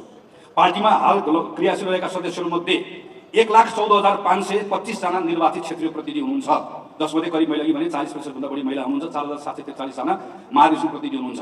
तर केही क्षेत्रीय प्रतिनिधिहरूले जिम्मा पाउनु भएको छ, केही महाधिवेशन महासमिति सदस्यले जिम्मा पाउनु भएको छ, बाँकीहरू कसैले पनि जिम्मेवारी नपाइरहेको अवस्था छ। महाधिवेशन भन्ने पद छ, जिम्मेवारी छैन। यसका निम्ति हामीले केही नयाँ जिम्मेवारीहरू यो हुन सक्छ भनेर प्रस्तावित गरेका छौँ। त्यो विशेष जिम्मेवारी दिएर कार्यगत विवरणसहित फिल्डमा खटाउने भन्ने यहाँभित्र हामीले एउटा प्रस्ताव गरेका छौँ। साङ्गठनिक कार्यतालिका, केन्द्रीय कार्य समितिले भर्खर साङ्गठनिक कार्यतालिका बनाएको जस्तै प्रत्येक तहले कार्यतालिका बनाउँदै गर्दाखेरि 50% काम सङ्गठनको आन्तरिक काम, भेला, सम्मेलन, प्रशिक्षण, हाम्रो महासमिति भएको जस्तो 50%, तर 50% काम चाहिँ सङ्गठनको कामभन्दा बाहिरको काम। त्यो भनेको त्यो सामाजिक कार्यक्रम पनि हुनसक्छ, त्यो भनेको अरू कुनै पनि खालको जागरणको कार्यक्रम हुनसक्छ, समाजसँग जोडिने कार्यक्रम हुनसक्छ, समुदायसँग काङ्ग्रेस हुनसक्छ। यस्ता अभियानहरू चाहिँ वर्षको 50% काम चाहिँ कामको वेटेज 50-50 गर्नुपर्छ भनेर मैले प्रस्ताव गरेको छु। बहस, संवाद र प्रशिक्षण। पार्टीका संस्थापक नेता तथा अग्रजहरू प्रतिकूल समयमा पनि जीवनमा जागरुक रहेर समाजका ज्वलन्त विषयमा अध्ययन, चिन्तन र संवाद गर्ने, बहस र छलफल गर्ने, कार्यकर्ता विकसित गर्ने र जनतालाई सुसूचित गर्ने संस्कृति बोकेको पार्टी हो नेपाली काङ्ग्रेस। अब नेपाली काङ्ग्रेसलाई फेरि एकपल्ट विचारको केन्द्र बनाउनु पर्नेछ। विचारको केन्द्र बनाउनको लागि हामीले गर्ने गरेको जुन हाम्रो नियमित कार्यक्रमहरू छन् त्यो कार्यक्रमहरूको ढाँचा बदल्नुपर्छ भन्ने एउटा प्रस्ताव छ। दोस्रो, अहिले केन्द्रमा हामी सुवर्ण सबै इकोनोमिक कन्क्लेभ गर्दैछौँ, बीपीको सम्मेलन गऱ्यौँ। यो पछाडि यो वर्ष मात्र यस्ता हाम्रो अर्का 6वटा कार्यक्रमहरू छन्। यस्तै कार्यक्रम जिल्लाले, प्रदेश, स्थानीय तहहरूले पनि गरोस् भन्ने हाम्रो प्रस्ताव छ। हामी जुन पुस्तकालय बनाउँदैछौँ यो पुस्तकालयबाट हामी अब मासिक एउटा छलफल श्रृङ्खला चलाउँदैछौँ, जसलाई हामी नीति संवाद भनेर भनेका छौँ। विज्ञसँग बातचित भन्ने हाम्रो कार्यक्रम छ, जस्तो आज अहिले महामन्त्रीले प्रस्तुत गर्नुभयो, उपसभापतिले प्रस्तुत गर्नुभयो, अर्थमन्त्रीले गर्नुभयो। हामीले वैदेशिक रोजगारीका बारेमा चाहिँ केही कुराहरू भन्यौँ, तर वैदेशिक रोजगारीका विषयको सन्दर्भमा अब पार्टी कार्यालयको पुस्तकालयले कार्यक्रम सञ्चालन गर्छ, स्रोत केन्द्रले कार्यक्रम सञ्चालन गर्छ। अब वैदेशिक रोजगारीका बारेमा कुनै मञ्चमा उभिएर हामी बोल्ने मात्र होइन, त्यसका बारेमा धारणा बनाउने कुराको केन्द्र चाहिँ अब नेपाली काङ्ग्रेस हुन्छ। समाजका तमाम विषयहरूको बहसको केन्द्र नेपाली काङ्ग्रेसलाई बनाउने भन्ने प्रस्ताव छ। र पार्टीको जुन एकाडेमी छ, ट्रेनिङ एन्ड पोलिसी एकाडेमी नीति तथा प्रशिक्षण प्रतिष्ठान छ, यसबाट मैले 4वटा विभिन्न खालका तालिमहरूका प्रस्ताव गरेको छु। तपाईँले यसमा धेरै अरू मलाई सुझावहरू दिनु, हामीलाई सुझावहरू दिनुपर्नेछ। एउटा प्रत्येक नयाँ मान्छे जसले काङ्ग्रेसको क्रियाशील सदस्य लिन्छ उसले अनिवार्य रूपमा सदस्यसँगै अभिमुखीकरण तालिम लिनुपर्ने। काङ्ग्रेस के हो, काङ्ग्रेस हुनुको अर्थ के हो, काङ्ग्रेसले के गर्नुपर्छ के गर्नु पर्दैन भन्ने कुराको अनिवार्य तालिम लिएकै हुनुपर्ने। पुनर्ताजगी तालिम। तपाईँ हामी जस्तो वर्षौँ अगाडि सदस्य भइसकेको मान्छेहरूले बेला बेलामा पुनर्ताजगी तालिम लिनुपर्ने। सिप र दक्षताको प्रशिक्षण। हामी जब कार्यकारी जिम्मेवारीमा जान्छौँ, कोही सचिव हुन्छौँ, कोही कोषाध्यक्ष हुन्छौँ, विभिन्न जिम्मेवारीमा जान्छौँ। त्यो जिम्मेवारीसँग, त्यो पदसँग, जिम्मेवारीसँग जोडिएका केही सेटअप स्किल हुन्छ, हुनुपर्ने हुन्छ। सचिव चलाउनुलाई केही स्किलहरू चाहिन्छ, कोषाध्यक्ष चलाउन चाहिन्छ। यो पदसँग जोडिएर दिने कुराहरू तालिम छ। अर्को जनप्रतिनिधि अनुशिक्षण भनेर हामीले निर्वाचित भएको जनप्रतिनिधिको कार्यक्रम छ। अर्को एउटा नयाँ कार्यक्रम हामीले यहाँ प्रस्ताव गरेका छौँ, तपाईँहरूको सुझाव चाहन्छौँ। यो हाम्रो पोलिसी एकाडेमीले चलाउँछ। यो कोर्सको नाम पब्लिक पोलिसी कोर्स हो। 84मा चुनाव छ, त्योभन्दा अगाडि स्थानीय चुनाव छ 84मा, त्यसपछि आम चुनाव छ। नेपाली काङ्ग्रेस पार्टीको तर्फबाट भोलि गएर निर्वाचन लड्ने जसको आकाङ्क्षा छ, चाहे वडामा होला, चाहे नगरमा होला, चाहे सांसद होला, कुनै पनि ठाउँमा होला, हाम्रो एकाडेमीले फरक फरक खालको कोर्सहरू बनाउँछ, जुन कोर्स पब्लिक पोलिसीसँग सम्बन्धित हुन्छ, भोलि उसले गर्ने जिम्मेवारीसँग जोडिएको हुन्छ, भोलि गएर विधायक बन्ने हुने त्यो विधायकको कामसँग जोडिएको हुन्छ। हाम्रो प्रस्ताव छ कि यस्तो डिजाइन गरेको कोर्स केही महिनाको हुन्छ, केही फिजिकली लिनुपर्ने होला, केही भर्चुअली लिनुपर्ने होला, अनलाइन लिनुपर्ने होला। तर भोलि गएर म वडा अध्यक्ष बन्छु भन्ने आकाङ्क्षा राखेको नेपाली काङ्ग्रेसको मान्छे छ भने यो 4 वर्षभित्रमा कुनै न कुनै बेलामा त्यो कोर्स उसले लिएको हुनुपर्छ। त्यति गऱ्यो भने भोलि गएर मैले के गर्नुपर्छ, के गर्ने होला भनेर अनुमान लगाइराख्नु पर्दैन। यसरी प्रशिक्षित एउटा जमात तयार गरौँ भन्ने प्रस्ताव छ। विश्वका राम्रा प्रायः जस्तो ठुला पार्टी, हाम्रो जस्तो पुरानो पार्टीको आफ्नो एउटा अध्ययन कोष हुन्छ। नेपालमा हामी थुप्रै पोलिटिकल पार्टीको देख्छौँ, हामी एफिएस भनेर सुन्छौँ, हामी एफएनएफ भनेर सुन्छौँ, ठुल्ठुलो हामी जस्तै सामाजिक लोकतान्त्रिक पार्टीहरूको। यस्तै अध्ययन कोष नेपाली काङ्ग्रेसले पनि बनाउने र अध्ययन कोषबाट विभिन्न पब्लिकेसन निकाल्ने र डेमोक्रेसीका बारेमा, संविधानका बारेमा, हाम्रो आन्दोलनका बारेमा, यस्ता विषयको बारेमा पाठ्यक्रम नै बनाएर हाम्रा थुप्रै ठाउँहरूमा यसका बारेमा चाहिँ हामीले कार्यक्रमहरू चलाउने भन्ने अर्को एउटा प्रस्ताव छ। आन्तरिक प्रशिक्षण र प्रचार, खास गरेर नेपाली काङ्ग्रेस अहिले पनि कुरा उठ्यो, नेपाली काङ्ग्रेसको कार्यकर्ताहरूले हाम्रो पार्टीको मूल्य, मान्यता, इतिहास, सङ्घर्ष, कहिलेका नेतृत्व, हाम्रो निर्णयका बारेमा अनावश्यक प्रोपागण्डा गरिदिएका, अनावश्यक भ्रम सहितै गर्दाखेरि तथ्य र तथ्याङ्कमा टेकेर त्यसको प्रतिवाद कसरी गर्ने भन्ने बारेमा नियमित रूपमा एउटा हाम्रो प्रशिक्षणको श्रृङ्खला चलाइराख्नुपर्छ भन्ने एउटा प्रस्ताव छ। सामाजिक आन्दोलन, नेपाली माटोमा भएका प्रायः सबै सामाजिक आन्दोलन काङ्ग्रेससँग जोडिएको छ। काङ्ग्रेसका नेताका नेपाली काङ्ग्रेस पार्टी आजको दिनमा नेपालको सबैभन्दा ठुलो सामाजिक संस्था हो। काङ्ग्रेस जतिको ठुलो क्लब पनि कुनै छैन, कुनै सामाजिक संस्था पनि छैन। 8 लाखभन्दा बढी सदस्य भएको र कुनै पारिश्रमिक बिना स्वयंसेवाको भावना लिएर एउटा निश्चित गतिविधिको लागि एकैपटक परिचालन गर्न सक्ने सामर्थ्य राख्ने पार्टी काङ्ग्रेस भएको यो शक्तिलाई हामीले अहिले बेला बेलामा देखिरहेका छौँ। नेपाली काङ्ग्रेस पार्टीले यत्रो गरेर आएको छ, काङ्ग्रेसको मान्छे गाउँ गाउँमा फैलिएको छ। हाम्रो काङ्ग्रेसका मान्छेहरू सामाजिक काममा जताततै तल्लिन्छ, तर सामाजिक काम गर्दै गर्दाखेरि काङ्ग्रेसको नाममा नगरेर अरू काममा गर्दै गर्दाखेरि हामीलाई एउटा दुईवटा मान्छे आएर गिज्याउने अवस्था बनेको छ। सामाजिक काम राजनीतिमा लगेर भन्ने अवस्था बनेको छ। काङ्ग्रेसले आफूलाई सामाजिक कामसँग जोड्नका लागि मैले यहाँ 4वटा प्रस्तावहरू गरेको छु। म छोटकरीमा मात्रै भन्छु, अघि एउटा भनिसकेँ 50% काम सङ्गठनभन्दा बाहिरको काम। समुदायमा काङ्ग्रेस भन्ने जुन अभियान अहिले सुरु गरेका छौँ, यसलाई एउटा निश्चित अभियान नबनाएर, एउटा समय अभियान नबनाएर निरन्तर रूपमा काङ्ग्रेस अभियान बनाउनुपर्छ भन्ने छ। जय नेपाल सेवा अभियान भनेर 6743 वडामा नेपाली काङ्ग्रेसको प्रत्येक वडा समितिले जय नेपाल सेवा अभियान भनेर एउटा अभियान चलाउने। यो अभियान अन्तर्गत पार्टीका साथीहरूले कल्याणको काम, परोपकारी कामहरू, खास गरी त्यहाँको असहाय, विपन्न, शिक्षामा, स्वास्थ्यमा जहाँनिर गएर आफूले मद्दत गर्न सकिन्छ काङ्ग्रेसको तर्फबाट यो अभियान जय नेपाल सेवा अभियानको नामबाट अभियान सञ्चालन गर्ने। केही समय अगाडि गाउँपालिका र नगरपालिकाले एउटा परिपत्र पाउनुभएको छ, गाउँ सेवा दल र नगर सेवा दल भनेर। त्यो गाउँ सेवा दल र नगर सेवा दल भनेको खास गरेर त्यहाँको हाम्रो भातृ संस्था, तरुण दल, नेवी सङ्घ लगायतको अरू नागरिक भातृ संस्थाहरू पनि छ। तिनै साथीहरूसँग मिलेर, तर यो चाहिँ विपद परेको बेला, प्राकृतिक विपत्ति आएको बेलामा नेपाली काङ्ग्रेस पार्टीसँग प्रत्येक गाउँमा, प्रत्येक नगरमा एउटा डेडिकेटेड, ट्रेन, कम्तीमा प्रारम्भिक रूपमा मद्दत गर्न सक्ने कुनै पनि खालको विपत्तिको बेलामा तयार भएको एउटा सानो हामीसँग तयारी एउटा अवस्थामा समूह चाहिन्छ भनेर यसको हामीले एउटा प्रस्ताव गरेका छौँ। भातृ संस्थाको बारेमा नेपाली काङ्ग्रेस केन्द्रीय कार्य समितिको गत पौष 12 देखि 14 गतेसम्म भएको बैठकले निर्णय भएको मितिदेखि 6 महिनाभित्र अर्थात् 2081 असार 15 भित्र 81 असार 15 गतेभित्र महाधिवेशन सम्पन्न गर्ने कार्यदेश सहित तत्त्व समितिको अवधि थपेको छ। त्यसैले 2081 असार 15 गतेभित्र नेपाल विद्यार्थी सङ्घ, तरुण दल, महिला सङ्घ, दलित सङ्घ लगायत जति पनि भातृ संस्थाहरू छ जसको नेतृत्वले पार्टीले चयन गरेको छ, यो सबै सङ्गठनले आफ्नो अधिवेशन असारको 15 गतेभित्र गरिसक्नुपर्ने छ भन्ने प्रस्ताव यहाँ मैले अहिले प्रस्तुत गरेको छु। शुभेच्छु संस्था, शुभेच्छु संस्थाको बारेमा केही प्रस्तावहरू छन्, यी तपाईँले पछि पढेर यसमा सुझाव दिनुहोला। खास गरिकन शुभेच्छु संस्थाहरूसँगको, शुभेच्छु संस्थाको क्षेत्रसँग सम्बन्धित रहेर उनीहरूसँगको लगातार सम्पर्क गर्ने, अन्तर्क्रिया गर्ने र पार्टीले त्यसको लाभ लिने भन्ने मूलतया प्रस्ताव छ। जनसम्पर्क समितिको बारेमा मेरो केही प्रस्तावहरू छन्। जनसम्पर्क समितिको अहिलेको सदस्यताको यथार्थता, कति सदस्य छ भन्ने कुराको यथार्थता र पूर्ण विवरण अद्यावधि गर्ने, जनसम्पर्क समितिको विधानमा एकरूपता ल्याउने, जनसम्पर्क समिति नभएको देशहरू जनसम्पर्क समितिलाई विस्तार गर्ने, विगतमा जनसम्पर्क समितिमा काम गरेर फर्केर आएको साथीहरूलाई पार्टीको विभिन्न ठाउँमा लगेर जिम्मेवारी दिने भन्ने यसमा प्रस्ताव छ। समावेशिताको बारेमा मेरो प्रस्ताव छ। पार्टी सदस्यता प्रदान गर्ने, अहिले हामी जुन पार्टी सदस्य बनाउँछौँ, पार्टी सदस्य बनाउने बेलामै हामीले समावेशी दृष्टिकोण राख्न सक्नुपर्छ। हाम्रो पार्टीको अहिले सक्रिय सदस्यको हाम्रो बनावट हेऱ्यौँ भनेदेखि भने त्यहाँभित्र हामी ठुलो उमेरको हिसाबले पनि हामी त्यहाँ ठुलो ग्याप देख्छौँ। नौजवानहरूका सन्दर्भमा, समुदायको हिसाबले पनि त्यहाँभित्र हामी एउटा नमिलेको अवस्था देख्छौँ। यसलाई मिलाउनको लागि सदस्य बनाउने बेलामै नेपाली काङ्ग्रेस नेपालको सबैभन्दा ठुलो पार्टी मात्र होइन, नेपाली काङ्ग्रेस नेपालको राष्ट्रिय पार्टी हो। त्यसैले प्रत्येक समुदायको नेपाली काङ्ग्रेसभित्र सहभागिता हुनुपर्छ र नेपाली काङ्ग्रेसले सबैको प्रतिनिधित्व गर्नुपर्छ। त्यसका लागि सदस्यदेखि नै जरैदेखि हामी समावेशी बनाउने भन्ने प्रस्ताव छ र विभिन्न समुदायको समावेशी प्रतिनिधित्व गराउँदा खास गरी महिला, मधेसी, दलित, आदिवासी जनजाति, थारू, मुस्लिम लगायतको प्रतिनिधित्वमा सदस्यतादेखि नै जनसङ्ख्याको क्लस्टरमा समेत ध्यान दिने र पार्टीले पार्टीभित्र पनि अवसर दिन्छ र नेपाली काङ्ग्रेस पार्टी सरकारमा भइरहेकोले गर्दा कहिलेकाहीँ पार्टी बाहिर पनि पार्टीको नामबाट अवसरहरू प्राप्त हुन्छ। त्यो अवसर प्राप्त हुँदै गर्दा मधेसी, दलित, यस्तै गरी अरू समुदायहरू जुन समुदायले आजसम्म खास गरिकन काङ्ग्रेसको हस्ताक्षरबाट पाउनुपर्ने अवसर बिरलै पाएको छ, त्यो समुदायलाई अब काङ्ग्रेसले अवसर दिँदै गर्दाखेरि यस्तो समुदायले काङ्ग्रेसको अवसरमा प्राथमिकतामा राख्नुपर्छ भन्ने प्रस्ताव चाहिँ मैले यहाँभित्र गरेको छु। अभिलेख प्रणाली, प्रत्येक पार्टीको प्रत्येक तहले विधान बमोजिम अनिवार्य रूपले सदस्य, यो पार्टीको विधानकै व्यवस्था छ, सदस्यताको लागत राख्नुपर्छ, तर सदस्यताको लगत हामी राखिरहेका छैनौँ। केन्द्रीय कार्य समितिले सुरु गरेको छ, सबै क्रियाशीलको सबै रेकर्ड राख्ने अहिले हामी सुरु गरेका छौँ।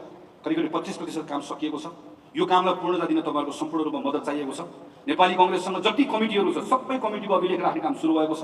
यो पनि करिब करिब 20-25% काम भएको छ। एकदमै गाह्रो छ, अहिलेसम्म अभिलेख नभएको हुनाले गर्दा हामीसँग नाम मात्रै छ। यसलाई पूर्णता दिन हाम्रो खटेर जानुको केन्द्रीय सदस्य साथीहरू असाध्यै मेहनत गर्नुभएको छ। तपाईँले ल्याउनुभएको रेकर्डले मद्दत पुऱ्याएको छ, तर यसमा हामीले थप काम गर्नुपर्ने छ र मूलतः यसमा विभिन्न कालखण्डमा विस्थापित हुनुभएको, निर्वासनमा पर्नुभएको, घाइते भएको, अपाङ्ग भएको योद्धाहरूको नेपाली काङ्ग्रेससँग सम्पूर्ण रूपमा रेकर्ड हुनुपर्छ। शहीदको परिवार, शहीद हुनुभएको, यो सबैको रेकर्ड हुनुपर्छ र यसको अभिलेखको एउटा छुट्टै प्रणाली विकास गर्ने भनेर अहिले हामीले यसमा प्रस्ताव गरेका छौँ। यसको सिस्टम पनि हामीले बनाएका छौँ। डिजिटल काङ्ग्रेस, खास गरी अनलाइनबाट पार्टी सदस्यको आवेदन दिने काम जुन सुरु भएको छ, यसलाई पार्टीको प्रत्येक कमिटीको साथीले यसलाई चलायमान बनाइदिनु पर्ने छ। अब हामी एउटा सिस्टम बनाउँदैछौँ जसमा वडादेखि केन्द्रसम्म भएको प्रत्येक बैठकलाई त्यो सिस्टमसँग जोडिदिइसके पछाडि मेरो वडामा बैठक भयो भनेर भएन, वडामा बैठक कहिले भयो, कतिजना उपस्थित हुनुहुन्थ्यो र उपस्थित भएबाट निर्णय के भयो भन्ने कुरा सेन्ट्रल सिस्टममा आउँछ, डेटाबेसमा आउँछ। त्यो डेटाबेस हामीहरू बनाउँदैछौँ। यसमा यहाँहरू सबैको सहयोग हामीले अपेक्षा गरेका छौँ। पार्टी अनुशासनसँग अनुशासन उल्लङ्घनसँग जोडिएर आएका उजुरी र निवेदनहरूलाई अनुशासन समितिले अविलम्ब टुङ्ग्याउने, निर्वाचन भएको यत्रो समय भइसक्यो, त्योसँग जोडिएर आएका सयौँ उजुरीहरू छन्। ती उजुरीहरू नटुङ्गिँदै गर्दा पार्टी सञ्चालनमा गाह्रो भएको छ। अनुशासनको कारवाही गर्ने हो भने कारवाही गर्ने, कारवाही नगरेर टुङ्ग्याउने हो भने त्यसले टुङ्ग्याउने, तर त्यसलाई झुन्ड्याएर राख्ने कुराले गर्दाखेरि पार्टी सङ्गठन चलाउन गाह्रो भएको छ, जसको कारणले गर्दा यसलाई तुरन्त टुङ्ग्याउने र पार्टी आचार संहिता र अनुशासनको पालना, यसको मूल्याङ्कन, यसको छानबिन, यसको निर्णयमा चाहिँ एकरूपता हुनुपर्छ। यसको लागि एउटा मापदण्ड बनाएर गर्नुपर्छ। कहीँ अनुशासनको कारवाही हुने, कहीँ अनुशासनको हुने, यसमा मनोगत ढङ्गबाट यी कामहरू गर्ने कुरालाई हामीले रोक्नुपर्छ भन्ने कुरा हामीले यहाँ प्रस्तावित गरेका छौँ। पार्टी र सरकारको सम्बन्धको बारेमा लामो चर्चा भइसक्यो, म भूमिका पढेर सुनाउँदिनँ, पछि यहाँले हेर्नुहोला। खालि छोटकरी माथि मात्रै भन्छु, हाम्रो पार्टी र सरकारको बिचमा भइरहेको अहिले जुन एक खालको अनेक हाम्रो बिचमा संवादको समस्या छ, हाम्रो बिचमा समन्वयको समस्या छ। यसलाई हामी सबैले महसुस गरेका छौँ। यसलाई सुधार गर्न के गर्न सकिन्छ होला भन्ने सन्दर्भमा विधानमै टेकेर मैले एउटा संरचना संयन्त्र पद्धतिको प्रस्ताव गरेको छु। यसमा यहाँहरूले अध्ययन गरेर सुझाव दिनु होला। प्रत्येक गाउँ नगरपालिका र वडामा पार्टीको तर्फबाट जितेका जनप्रतिनिधि र पार्टी समिति बीच समन्वय संवाद र सहजीकरणको लागि देखाएको समन्वय संयन्त्र बनाउनु, जसमा जनप्रतिनिधिबाट निर्वाचित वा उम्मेदवार सहित 3 जना, पार्टीबाट सम्बन्धित तहको सभापति सहित 3 जना, सभापति आफै जनप्रतिनिधि हुनुभएको छ भने सभापति बाहेक अन्य 3 जना, सामाजिक क्षेत्रमा जो पार्टीको कमिटीमा पनि हुनुहुन्न, जो निर्वाचित जनप्रतिनिधि पनि होइन, जो कांग्रेसको समर्थक शुभेच्छुक हो तर सामाजिक क्षेत्रमा प्रतिष्ठित व्यक्ति छ, जसलाई हामी सामान्यतया जसको हामी विद्वताको पनि अनुभव त्यसको पनि फाइदा लिन सक्छौँ, यस्तो व्यक्ति 2 जना।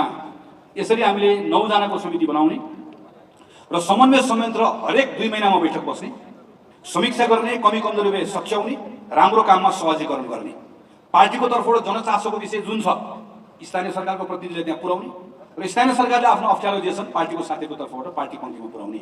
वार्षिक कार्ययोजना बनाउनुभन्दा पहिला यो वर्ष प्रत्येक स्थानीय सरकारले, वडाले, संसदको सङ्घले, प्रदेशले बजेट बनाउनुभन्दा पहिला यो संयन्त्र बनाएर यसको आधारमा बजेटभन्दा पहिला हाम्रो काम सुरुवात गर्ने। प्रत्येक जिल्ला कार्य समितिले पार्टीको तर्फबाट यस जिल्लामा जितेका प्रमुख उपप्रमुख र पार्टी क्षेत्रीय सभापति सहितको जिल्ला समन्वय संयन्त्र बनाउनु। प्रदेश कार्य समितिले प्रदेश सभापति, प्रदेश सरकारमा पार्टीको तर्फबाट प्रतिनिधित्व गर्ने मन्त्री संसदीय दलको नेता, पार्टीका सचेतक सहित पार्टी प्रदेश समिति पदाधिकारी सहित एक संवाद संयन्त्र बनाउने। केन्द्रीय कार्य समितिले सभापति, पदाधिकारी, संसदीय दलको नेता, प्रमुख सचेतक र सरकारमा सहभागी मन्त्री सहितको एक समन्वय र सहजीकरण संयन्त्र बनाउने। यस्तो संयन्त्र बन्यो भने मात्रै हाम्रो तर्फबाट प्रतिनिधित्व गरिराख्नु भएको मन्त्रीजीहरूले के गरिराख्नु भएको छ भन्ने कुरा हामीले सञ्चार माध्यमबाट थाहा पाउने कुराको ठाउँमा पार्टीमा सँगै बसेर थाहा पाउने अवस्था बन्न सक्दछ। समन्वय संयन्त्रको नियमित बैठक बसी संवाद छलफल उठेका विषयहरूमा सामूहिक रूपमा दृष्टिकोण निर्माण गर्ने र पार्टीको तर्फबाट निर्वाचित जनप्रतिनिधि वा सरकारले प्रत्येक 6 महिनामा अनिवार्य रूपमा आफू निर्वाचित भएको ठाउँमा सार्वजनिक सुनवाई गरेर 6 महिनाभित्रमा आफूले गरेको कामको विवरण सार्वजनिक गर्नुपर्ने। यो पनि पार्टीको विधानकै व्यवस्था हो। यसलाई लागू गर्नको लागि, लागू गर्ने अहिले गर्नै पर्ने, यसलाई खालि जोड दिनको लागि मैले तपाईँहरूको बिचमा ल्याएको हुँ। प्रदेश कार्य समिति सबलीकरण, केन्द्रीय कार्य समितिले संगठन परिचालन अभियान सम्बन्धी काममा प्रदेश कार्य समितिलाई थप सफल बनाउँदै आवश्यक जिम्मेवारी प्रदान गर्ने। प्रदेश कार्य समितिले आफ्नो प्रदेशभित्र रहेको जिल्ला कार्य समितिको गतिविधिको अभिलेखीकरण, नियमित अनुगमन, मूल्याङ्कन र समन्वय गर्ने। प्रदेश कार्य समिति र प्रदेश सरकार बीच नियमित समन्वय सहजीकरण संयन्त्र बनाउने लगायतको प्रदेशलाई बलियो बनाउने बारेमा के प्रस्तावहरू छन् यहाँले छलफल गरिदिनु होला। पार्टी योद्धा सम्मान र सहयोग, पार्टी स्थापनादेखि करिब 8 दशकको अथक यात्रामा हजारौं योद्धाले जीवन, धन सम्पत्ति, अवसर गुमाउनु परेको छ। कठिन समयमा लोकतन्त्र र पार्टीको लागि सबै गुमाउन तयार भएका शहीदका परिवार, विस्थापित परिवार, द्वन्द्व पीडित र घाइतेका परिवार, प्रजातन्त्र सेनानी सबै पार्टीको परिवार। यो परिवारमा अप्ठ्यारो परेको बेला हाम्रो विशेष जिम्मेवारी रहन्छ। आपद विपदमा पर्दा पार्टी सबैले अनुभूति दिलाउनका लागि पार्टीको स्थापनाकालीन अग्रज नेता, प्रजातन्त्र सेनानी सहित परिवार, घाइते र द्वन्द्व पीडित परिवारलाई सम्मान गर्ने कार्यक्रम सुरु भएको छ, तर यसलाई व्यवस्थित र प्रभावकारी बनाउँदै लानुपर्ने छ। पार्टीले आफ्नै सदस्य, शुभेच्छुक र समितिको सहयोगमा 10 करोडको अक्षय कोष स्थापना गर्ने, कार्यविधि बनाएर शहीदको परिवार, विस्थापित परिवार, द्वन्द्व पीडित र घाइतेको परिवार, प्रजातन्त्र सेनानीको परिवारको शिक्षा र स्वास्थ्यमा नेपाली कांग्रेस पार्टीले आवश्यक सहयोग पुर्याउने। विपदको अवस्थामा अप्ठ्यारोमा परेका पार्टीले विपद आएको क्षेत्रमा उद्धार, राहत तथा पुनर्स्थापनाको काममा परिचालन गर्ने, विपदमा परेको सदस्य र परिवारलाई सहयोग गर्ने। 17औं बुदामा संगठन परिचालन विस्तार विषयक अभियान छ। हाम्रो पार्टीका नेता साथीहरू अस्ति जिल्लामा खटेर जानुभएको छ, प्रतिनिधि भएर जानुभएको छ। विभिन्न अभियानका क्रममा प्रदेशको साथीहरू जानुभएको छ, रिपोर्ट आएको छ। हामीले रिपोर्टलाई छलफल गर्ने परिपाटी सुरु गरेका छौँ। यसको आधारमा केही जिल्लाहरूमा, केही क्षेत्रहरूमा, केही भूगोलको केही ठाउँमा अत्यन्त ठुलो समस्या देखिएको छ। समस्या भएको जिल्लाहरूमा केन्द्रबाट उच्च तहको नेतृत्वलाई निश्चित अधिकार र विशेष जिम्मेवारी सहित खटाउने, महिला, विद्यार्थी, तरुण, ट्रेड युनियन जस्ता भारतीय संस्थालाई विशेष जिम्मेवारी दिने, जनसम्पर्क गठन नभएको ठाउँमा जनसम्पर्क समिति विस्तार गर्ने र थुप्रै शुभेच्छुक संस्थाहरूले कांग्रेसको शुभेच्छुक संस्था बन्न पाऊँ भनेर अहिले निवेदन दिनुभएको अवस्था छ। यसको बारेमा टुङ्ग्याउने भने के प्रस्तावहरू छन्। युवासँग कांग्रेस, लोकतन्त्र प्राप्तिको आन्दोलन र सङ्घर्षको बेला पार्टीमा युवाहरू स्वाभाविक रूपमा जोडिने अवस्था हुन्थ्यो। एउटा बृहत ध्येय र उद्देश्यले सबैले एकैपटक परिचालन गर्थ्यो। अहिले हामीले परिकल्पना गरेको राजनीतिक उपलब्धि हासिल भएका छन्। अब सङ्घर्ष होइन, सृजनाको समय छ। यस्तो समयमा युवाहरू स्वतः पार्टीमा आउने अवस्था नबन्दो रहेछ। जस्तै हिजो हामीहरू आयौँ, आन्दोलनको बेलामा, सङ्घर्षको बेलामा आफै आउने अवस्था बन्दो रहेछ। यो बेलामा पार्टीले विशेष कार्यक्रमहरू सञ्चालन गर्नुपर्छ। त्यसको लागि उद्यमशीलता र विभिन्न पेसामा रहेका नवयुवालाई पार्टीको अभियान तथा मञ्च मार्फत सङ्गठित र प्रशिक्षित गर्दै पार्टीसँग जोड्ने, वैदेशिक रोजगारीमा जाने वा गएर फर्केका युवालाई तत्त क्षेत्र विशेषसँग सम्बन्धित पार्टीका निकाय र कार्यक्रममा जोड्ने, लैङ्गिक हिंसा, सामाजिक विकृति, विसङ्गति विरुद्ध विभिन्न सामाजिक अभियानहरू युवाहरूले नै सञ्चालन गर्ने व्यवस्था गर्ने, थुप्रै पढेका विश्वविद्यालयमा पढिरहेका युवाहरू जसले नयाँ कुरा सिक्ने रहर छ त्यसलाई नेपाली कङ्ग्रेसबाट निर्वाचित भएका सांसद जनप्रतिनिधिहरूसँग इन्टर्नको रूपमा काम गर्न पाउने व्यवस्था गर्ने, थुप्रै युवाहरूलाई पार्टीको विभिन्न कार्यक्रमहरूमा स्वयंसेवकको रूपमा काम गर्न पाउने व्यवस्था गर्ने, पार्टीको आर्थिक स्रोत व्यवस्थापन, लेखा पद्धति र सम्पत्तिको संरक्षण, पार्टीको आर्थिक स्रोत मजबुत बनाउन थप स्रोतहरूको पहिचान र परिचालन गर्दै आर्थिक शुद्धिकरण गर्दै भविष्यको लागि सबल कोषको निर्माण गर्ने लगायतका विषयहरू मैले लामो गरिन। अन्तिम मेरो 20 नम्बर बुदामा पार्टीको बैठक, कार्यक्रम, सम्मेलन, सञ्चालन विधि र ढाँचा। नेपाली कङ्ग्रेसको देशैभरिको कार्यक्रम गर्ने जुन तरिका छ हाम्रो, करिब 1 घण्टा 2 घण्टा हाम्रो आसन ग्रहणमा जाने, हाम्रो भद्दा कार्यक्रम हुने, हाम्रो सम्मेलन गर्दाखेरि पनि हामी सम्मेलनमा बाहिर कहिलेकाहीँ सुन्ने भन्दा पनि बोल्ने मान्छे धेरै हुने, यी तमाम हाम्रो कार्यक्रमहरू गर्ने तरिका बदल्नु पर्ने छ। यो केवल रहर गरेर मात्र हुँदैन र कार्यक्रमहरू गर्ने तरिकाहरू बदल्नको लागि मैले यहाँ प्रस्ताव गरेको छु कि केन्द्रीय कार्यालयबाटै बैठक कसरी गर्ने, सम्मेलन कसरी गर्ने, खुला सभा कसरी गर्ने, भेला कसरी गर्ने, हाम्रो कार्यक्रमलाई भद्दा कसरी नबनाउने भन्ने बारेमा हामी एउटा कार्यविधि बनाउँछौँ। त्यो कार्यविधि देशभरि पठाउँछौँ। अब काङ्ग्रेसको कार्यक्रममा एकजना मुख्य वक्ता माथि बस्नुहुन्छ, बोल्नुहुन्छ, बाँकीको सबै जनताको बिचमा बस्छौँ। यसरी छिटो छरितो गर्ने कार्यक्रमका ढाँचाहरू बनाउने भन्ने प्रस्ताव छ। यसमा थप यहाँको सुझाव चाहियो, आइडिया चाहियो। यसलाई हामी थप समृद्ध बनाएर पछि पार्टी कार्यालयको तर्फबाट यसमा मैले थप कामहरू गर्छु। आदरणीय सभापति, आदरणीय साथीहरू, मैले यहाँ 20 वटा बुदामा चर्चा गरेँ। मैले यसलाई संक्षेपमा सबै बुदा पढेको छैन, यहाँले अहिले पढिनँ यहाँ समयको कारणले गर्दा। तपाईँले पछि यसलाई पढ्नुहुन्छ, हेर्नुहुन्छ र यो 20 वटा बुदामा छलफल भइदियोस्। अहिले पनि मैले भने 20, 21 होस्, 25 होस्, घटेर 18 होस्, यसका बुलेटहरूमा नयाँ बुलेटहरू थपिउन्, तपाईँहरूको सुझाव आओस् भन्ने मैले यहाँभित्र अनुरोध गरेको छु। अब यस पछाडि मेरो अर्को एउटा विषय आउँदैछ। अहिले तपाईँले थोरै एकैछिन ढिलो भयो पाउनुहुन्छ। यस पछाडि मैले अब अर्को एउटा छोटो विषयमा म यहाँभित्र राख्छु। पार्टी सभाजु, मैले यहाँभित्र साथीहरू, मैले यहाँ 20 वटा विषयहरू कुराहरू राखेँ। मेरो यस पछाडिको विषयमा तर्क छ। अहिलेसम्म मैले गरेका जति पनि विचार कुरा यहाँभित्र मैले प्रस्तावहरू राखेको छु, यो तपाईँ हामीसँग सम्बन्धित छ। अर्थात् 8,66,000 पार्टीको क्रियाशील सदस्यसँग सम्बन्धित छ।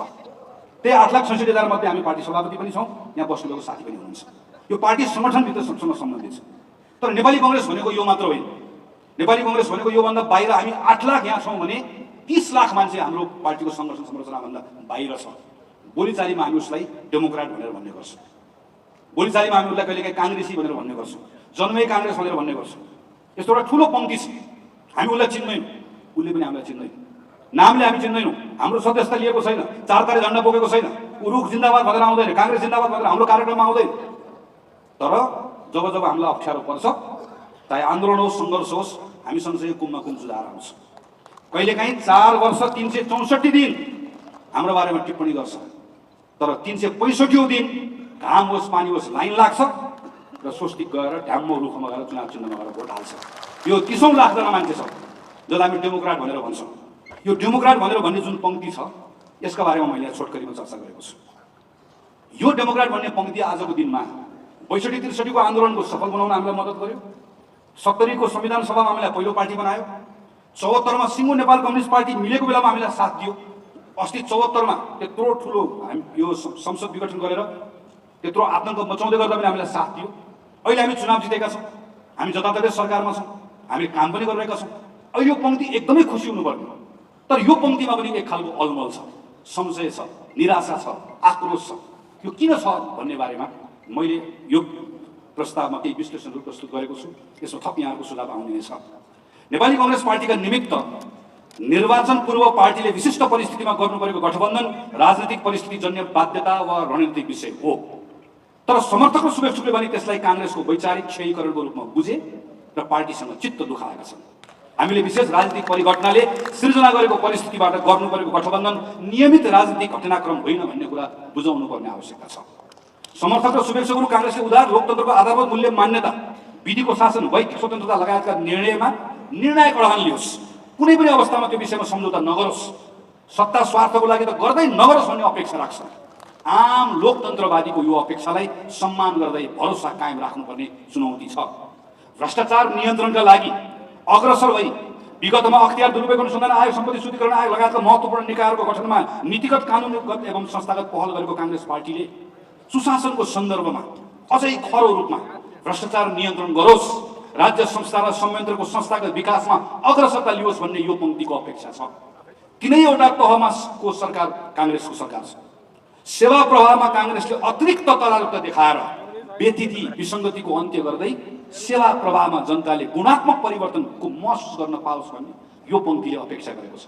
उदार लोकतान्त्रिक प्रणालीको मर्म विपरीत राज्यको सम्पूर्ण निकायहरूको दलीयकरणबाट समग्र नेपाली समाज आजित भएको छ।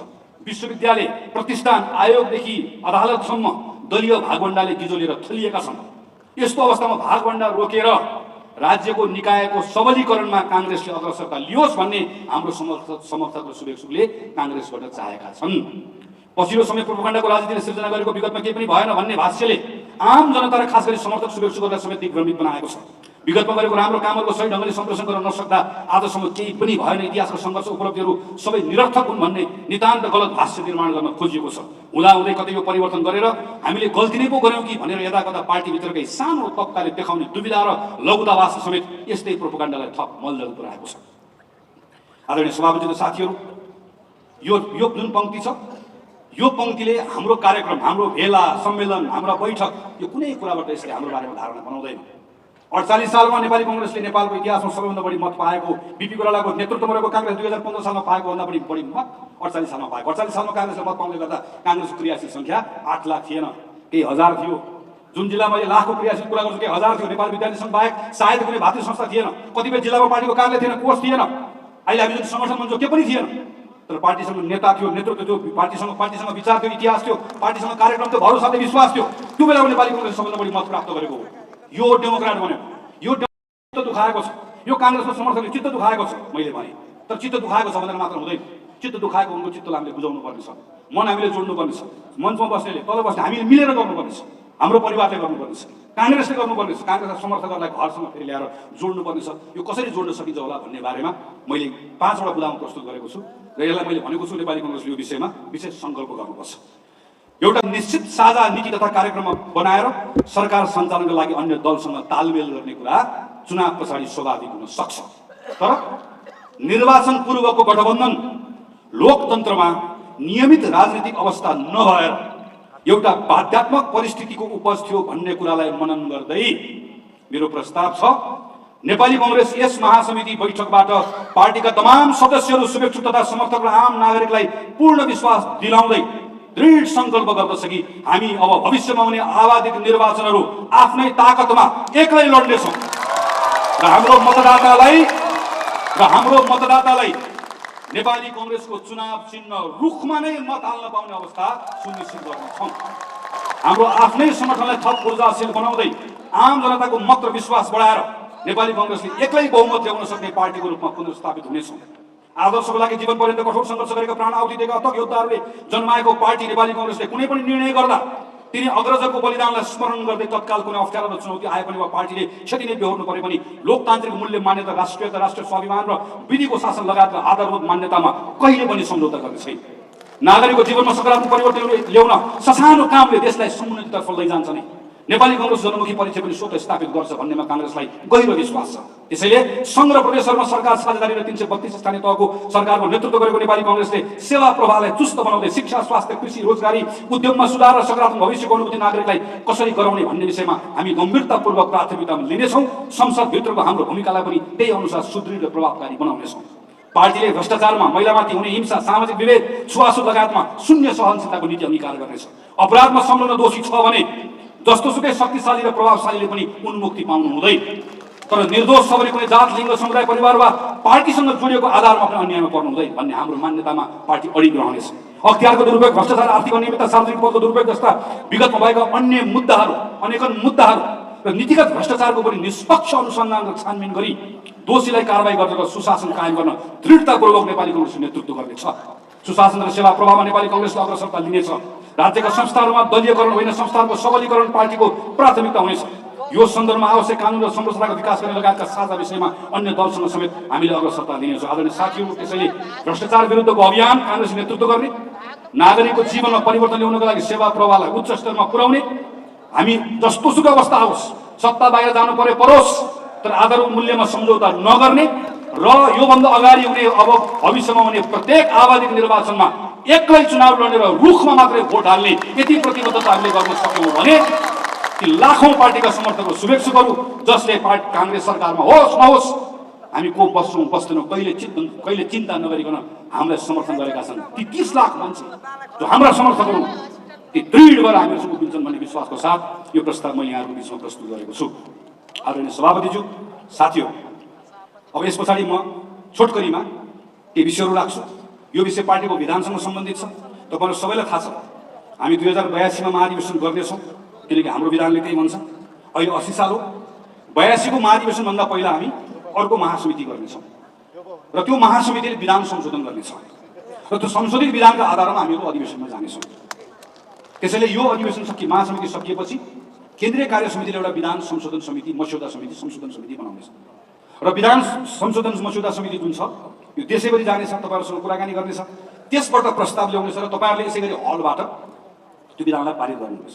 त्यसैले यो पटक हामी त्यो विधानको विषयमा धेरै छलफल गर्दैनौँ, किनभने विधानको विषयमा धेरै छलफल गर्न थाल्यो भने अहिले सुधार गर्ने कार्यहरू छायामा पर्छ र त्यो विषयले ढाकछोप गर्छ। तर विधानको विषयमा प्रवेश पनि गर्नुपर्नेछ, किनकि हाम्रो वरिपरि छलफल चलिरहेको छ। त्यसले हाम्रो वरिपरि छलफल चलिरहेका विषयहरू के होलान्, तपाईँहरूको बिचमा सुनेको, तपाईँहरूसँग भेट्दा तपाईँले राख्नुभएको, लेखेको, पढेको, यिनै आधारमा मैले केही कुराहरू टिप्पणी गरेको छु।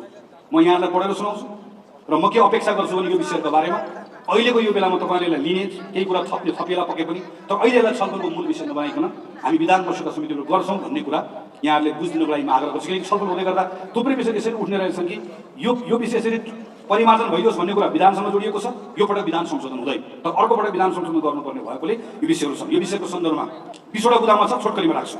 पहिलो, सदस्यता। हालसम्म पार्टीमा सदस्य र क्रिया, पार्टी सदस्य जसलाई पहिला हामी साधारण सदस्य भन्थ्यौँ, अहिले हामीले साधारण सदस्य भन्दैनौँ, पार्टी सदस्य भन्छौँ। पार्टी सदस्य र क्रियाशील सदस्य गरी दुई खालको सदस्यता प्रणालीको अभ्यास छ। अब यही व्यवस्था कायम राख्ने वा पार्टीमा एउटा खालको मात्रै सदस्यताको अभ्यास गर्ने, सदस्यता प्राप्ति प्रक्रियालाई थप सहज र फराकिलो बनाउने। दुई, नेतृत्व चयन प्रक्रिया। अहिले हाम्रो पार्टीको विधानले वडादेखि केन्द्रसम्म तहगत रूपमा प्रतिनिधिहरू छनौट गर्दै नेतृत्व चयनको विधि गरेर हामीहरू सबै छानिएर आएका छौँ। अहिले जे छ यसलाई कायम राख्ने वा वडादेखि जिल्ला तहसम्म जुन तहको लागि नेतृत्व छनौट गर्ने हो त्यही तहको क्रियाशील सदस्यहरूको प्रत्यक्ष निर्वाचनबाट सो तहको नेतृत्व र महाधिवेशन प्रतिनिधि चयन गर्ने वा अन्य विकल्पमा जाने। अहिले हामी सभापति सहित बहुपदहरूको निर्वाचन गर्छौँ। हरेक तहको कार्य समितिको निर्वाचन गर्दा अहिले जस्तै सभापति सहित बहुपद निर्वाचन गर्ने वा अहिले जस्तो बहुपद निर्वाचन गरेर केही मनोनित गर्छौँ, मनोनितलाई पुरै हटाएर 100% निर्वाचन गर्ने वा सभापति र सदस्य मात्र निर्वाचित गर्ने वा सभापति मात्र निर्वाचित गरेर निर्वाचित भएको सभापतिलाई 4 वर्ष चलाउन दिने। यो 3-4वटा विकल्पहरू छन् छलफल गर्ने विकल्पहरू। दोस्ती 3, अहिलेको जस्तो नेपाली कांग्रेसका केही सदस्यहरू स्वतः प्रतिनिधि हुने व्यवस्थालाई निरन्तरता दिने वा केन्द्रीय सभापतिदेखि हरेक तहमा विभिन्न जिम्मेवारी रहेका प्रत्येक नेपाली कांग्रेसको सदस्य अनिवार्य रूपमा तल्लो तहबाट निर्वाचित भएर आउन पर्ने व्यवस्था गर्ने। 3, समावेशिता।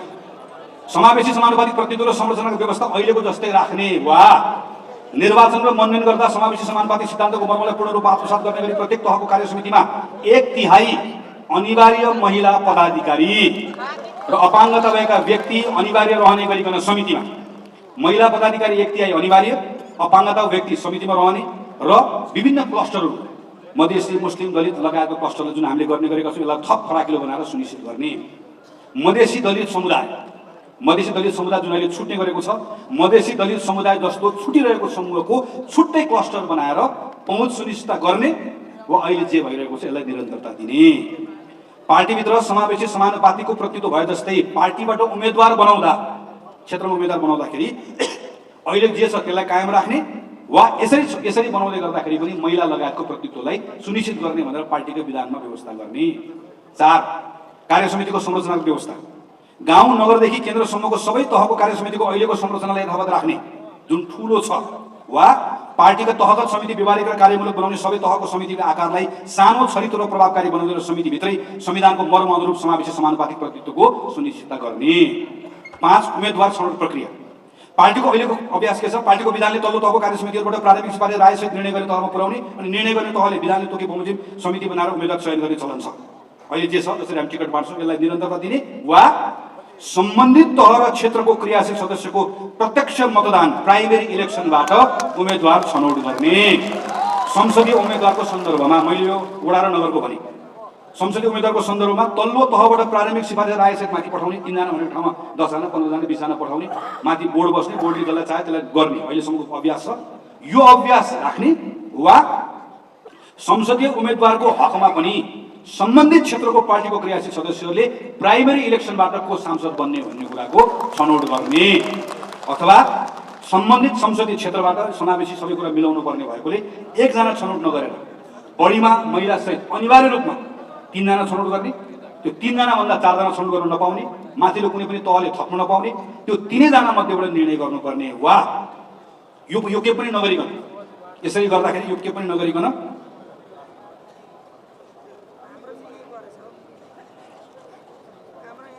पार्टी अब म यसमा आएँ अब समानुपातिक सूचीमा यो के पनि नगरिकन पार्टीले योभन्दा फरक विधिबाट निश्चित विधि प्रक्रिया अपनाएर सर्वे वा अन्य तरिकाबाट यो विधि प्रक्रिया अपनाएर कसलाई उम्मेदवार बनाउँदै गर्दाखेरि त्यो मतदाताहरूले सबैभन्दा बढी आकर्षित गर्न सक्छ भन्ने विधि प्रक्रिया बनाउने, त्यसबाट छान्ने र त्यसको आधारमा उम्मेदवार चयन गर्ने, यो 4-5 वटा विकल्प मैले यहाँको बिचमा राखेको छु। र समानुपातिकको सन्दर्भमा पनि अहिलेको जस्तै पार्टीले छान्ने बनाउने वा समानुपातिक पनि जसलाई पाए त्यसलाई छान्ने नबनाइकन तलबाटै समानुपातिकको कुरा टुङ्ग्याउँदै लिएर आउने भन्ने पनि यहाँ मैले प्रस्ताव राखेको छु। भातृ सङ्घको बारेमा अहिले भातृ संस्थाको विधान छ, विधान अनुसार आफ्नो नेतृत्व आफै छान्नुपर्छ, तर कसैले पनि छान्दैन। नछाने हुनाले हामी छान्छौँ, छानेपछि फेरि उसले छान भन्छ, उसले फेरि छान्न सक्दैन, फेरि हामी छान्छौँ। यो कुरालाई निरन्तरता दिने वा भातृ संस्थालाई अहिले यसको ठाउँमा राजनीतिक कुरामा पार्टीले निर्देशन दिने तर साङ्गठनिक कुरामा पूर्ण स्वायत्तता दिएर, जसरी हाम्रो शुभेच्छु संस्थाहरूले समयमा आफ्नो अधिवेशन गरेको छ, ट्रेड युनियनले गरेको छ, शिक्षकले गरेको छ, अरूले गर्न सक्ने हाम्रो भातृ संस्थाले गर्न नसक्ने जुन परिपाटी छ यसलाई कसरी बदल्ने भन्ने हाम्रो यहाँभित्र प्रस्ताव छ। शुभेच्छु संस्था यसलाई अलिकति राम्रोसँग सुनिदिनु होला, कति बाहिर पढ्दै गर्दा कतिपय साथीहरू यसमा अलिकति अल्मलिनु भएको मैले पाएँ। प्रचलित कानुनले पार्टीमा आबद्धता हुन रोक लगाएको सरकारी शिक्षक, सरकारी कर्मचारी, प्राध्यापक जसलाई प्रचलित कानुनले पार्टीको सदस्य बन्न रोक लगाएको छ, यो उहाँहरू सम्मिलित भएको विभिन्न संस्थाहरूलाई पार्टीले अहिले शुभेच्छु संस्थाको मान्यतामा हामीहरू सम्बन्धमा छौँ। यसले एक खालको अलमल सृजना गरेको छ। यसैलाई निरन्तरता दिने वा प्रचलित कानुनले पार्टी सदस्यता लिन निषेध गरेको पेसासँग सम्बद्धहरूसँग विशिष्ट सम्बन्ध, शुभेच्छुको होइन विशेषज्ञ सम्बन्ध भनेर नयाँ सम्बन्ध हामीले स्थापित गर्ने, पार्टी सदस्यता प्रदान नगर्ने, तर पार्टीको केन्द्रमा पनि जिल्लामा पनि प्रत्येक तहमा केही प्रतिशत प्राध्यापक, शिक्षक, श्रमिक विभिन्न समुदायबाट आउनेहरूको लागि छुट्याएर राख्ने र त्यहाँ उहाँहरूले मात्रै प्रतिस्पर्धा गर्न पाउने। त्यसकारणले गर्दा भोलि नेपाली कांग्रेस पार्टीमा गएर मैले ठाउँ पाउँछु कि पाउँदिनँ भन्ने बारेमा कसैले पनि चिन्ता गर्नु नपर्ने, यो खालको बाटोमा जाने, अहिले जे छ यही अभ्यासमा जाने। जनसम्पर्क समिति प्रचलित कानुन अनुसार जनसम्पर्क समितिको हकमा पनि जनसम्पर्क समितिमा अहिले सदस्य नेपाली नागरिकता छोडेर गैर आवश्यक नेपाली नागरिकता लिनुभएको, जो नेपाली पहिला हुनुहुन्थ्यो अहिले गैर आवश्यक हुनुहुन्छ, उहाँहरूले पनि पाउनुहुन्छ। तर नेपालको कानुनले चाहिँ नेपाली कांग्रेसको सदस्य बन्न पाइँदैन, यसले पनि अलमल ल्याएको छ। तर जनसम्पर्क समितिमा नेपाली नागरिक मात्र हुनुपर्छ भनेर भन्यो भने त हाम्रो साथीहरू त अत्यन्त थोरै मात्र हुनुहुन्छ। यसको विकल्प यो हुन सक्छ कि छलफल गरौँ भन्ने कुरा हो कि जनसम्पर्क समितिलाई संस्थागत आबद्धता दिने, जनसम्पर्क समितिलाई आफ्नो सदस्य बनाउने, कांग्रेसले सदस्य बनेर आफ्नो नपर्ने त्यहाँ दिने, र जनसम्पर्क समितिहरूको विश्व सम्मेलन गरेर यहाँभित्र मध्य पूर्व, एसिया प्रशान्त, युरोप, भारत, अफ्रिका लगायतको विभिन्न परिषदहरू बनाउने, अन्तर्राष्ट्रिय परिषद बनाउने, खास गरिकन अन्तर्राष्ट्रिय महासङ्घ, उहाँहरू सहभागी हुने, त्यसले छान्ने, अहिले पाएको प्रतित्व घटाउने होइन तर प्रतित्व हुने कुरालाई व्यवस्थित गर्ने, जसले गर्दा नेपालको कानुनसँग पनि मिल्ने गरिकन व्यवस्थापन गर्ने। अहिले हाम्रो पार्टीको केन्द्रीय निर्वाचन समिति, लेखा समिति, अनुगमन समिति छ, पार्टीले नै बनाउँछ। अहिलेको जस्तै कायम राख्ने वा पार्टीको महाधिवेशनबाट सिधा निर्वाचित भएर निर्वाचन आयोग बनाउने, लेखा आयोग बनाउने, अनुशासन आयोग बनाउने र यसमा पार्टी नेपाली कांग्रेसको सदस्य तर सम्बन्धित क्षेत्रमा अनुभव भएको मान्छे यसबाट आएर बस्ने र वा योभन्दा बाहेक अन्य अर्को कुनै विकल्पमा जाने। टोल कार्य समिति, कांग्रेसको विधानमा अहिले टोल कार्य समिति छ, सबैभन्दा प्रभावकारी बनाउनु पर्ने टोल कार्य समितिलाई हो, तर टोल कार्य समितिले विधानले अधिकार नदिएको हुनाले गर्दा अहिलेको जस्तै राख्ने वा विधानमा के अधिकार दिएर राख्ने। वडा कार्य समिति 6 महिना वडा सम्मेलन गर्ने भनेको छ, व्यवहारिक छैन, यसलाई राख्ने वा यसलाई बदल्ने। महानगर समिति जस्तो समितिहरू, उपमहानगर जस्तो समितिहरूको विधानमा कुनै स्पष्ट कार्यक्षेत्र छैन, अहिलेको जस्तै राख्ने वा स्पष्ट कार्यक्षेत्र तोक्ने। प्रदेश सभा क्षेत्रीय कार्य समिति, प्रतिनिधि सभा क्षेत्रमा प्रदेश सभाको उपसभापति, त्यहाँको उपसभापति हुने जुन व्यवस्था गरिएको छ यसलाई कायम राख्ने वा प्रदेश सभालाई अलग्गै लगेर राख्ने। जिल्ला कार्य समिति, खास गरिकन यो जिल्ला कार्य समिति लगायतको विभिन्न ठाउँहरूको चाहिँ समितिहरूको काम कर्तव्य अधिकारको बारेमा अहिलेको जस्तो अवस्था राख्ने वा अहिले प्रदेश आइसकेपछि यसलाई थोरै बदलेर लिएर जाने, महाधिवेशन प्रतिनिधिको भूमिका विधानमा स्पष्ट बनाउने वा अहिले जे छ त्यसलाई राख्ने, महासमिति सदस्यको छनौट र विधि जसको अप्ठ्यारो हामीले अहिले पनि भोगिरहेका छौँ, अधिवेशनकै बेलामा महासमिति सदस्य अनिवार्य टुङ्गो लगाउँदाखेरि मात्र त्यसलाई मान्ने अथवा क्लस्टर अनुसार महाधिवेशन प्रतिनिधिमा सबैभन्दा बढी मत ल्याउनेलाई स्वतः महाधिवेशन प्रतिनिधि बनाउन सकिने व्यवस्था गर्ने के गर्ने विकल्प छ। प्रदेश कार्य समितिको अधिकार अत्यन्त सीमित छ, अहिलेको जस्तै राख्ने वा प्रदेश कार्य समितिलाई योभन्दा बढी अधिकार बनाउने, पार्टीको आर्थिक व्यवस्थापनको सन्दर्भमा अहिले जे छ लेबी तिर्ने सदस्य शुल्क तिर्ने यसलाई राख्ने वा पार्टीको आर्थिक पारदर्शिता सहितको कोष व्यवस्थापनको सन्दर्भमा पार्टीको आन्तरिक कोष व्यवस्थापनसँगै पार्टीले निर्वाचनमा पाएको भोटको आधारमा राज्यले नै सरकारले नै दलहरूलाई कोष उपलब्ध गराउने व्यवस्थाको लागि पार्टीले पहल कदमी लिने। हाल अघि महामन्त्रीजीको प्रस्ताव पनि आएको छ। यो प्रस्तावमा एकछिन सभापतिले मलाई कतिपल्ट सांसद बाबु भाइ भनेर सोध्दै हुनुहुन्थ्यो। हाल पार्टीमा जिम्मेवारीबाट निश्चित समयपछि अलग रहने एक्जिट पोलिसी यसको कुनै निश्चित छैन। अहिले हामी जतिपटक पनि हुन पाउँछौँ।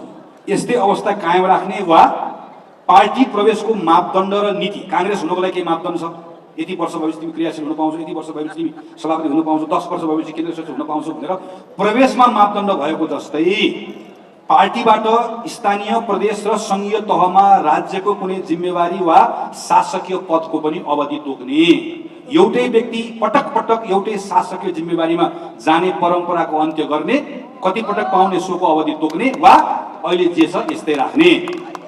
अन्तिम कुरा तहगत मर्यादा क्रम र सदस्य संहिता, पार्टीको प्रोटोकल जसको कारणले अहिले देशभरिको कार्यक्रम गर्न गाह्रो भएको छ। तपाईँले बेला बेलामा जिल्लामा जाँदै गर्दाखेरि काङ्ग्रेसको प्रोटोकल भनेर भन्नुहुन्छ, त्यो केन्द्रीय कार्य समितिमा प्रस्तावित मात्रै, त्यो केन्द्रीय कार्य समिति प्रस्तावित भएर अहिले पनि छलफलको क्रममा छ, छलफल हुन थालेको 2 वर्ष भएको छ, छलफलकै क्रममा छ भन्नुहुने साथीहरू हाँस्दै हुनुहुन्छ। त्यस कारणले गर्दाखेरि यसको अहिले प्रस्ताव गरेको छ, यसलाई अहिलेको लागि हामी अस्थायी कसरी गर्ने टुङ्गो लगाइहाल्छौँ, तपाईँलाई अप्ठ्यारो पार्दैनौँ।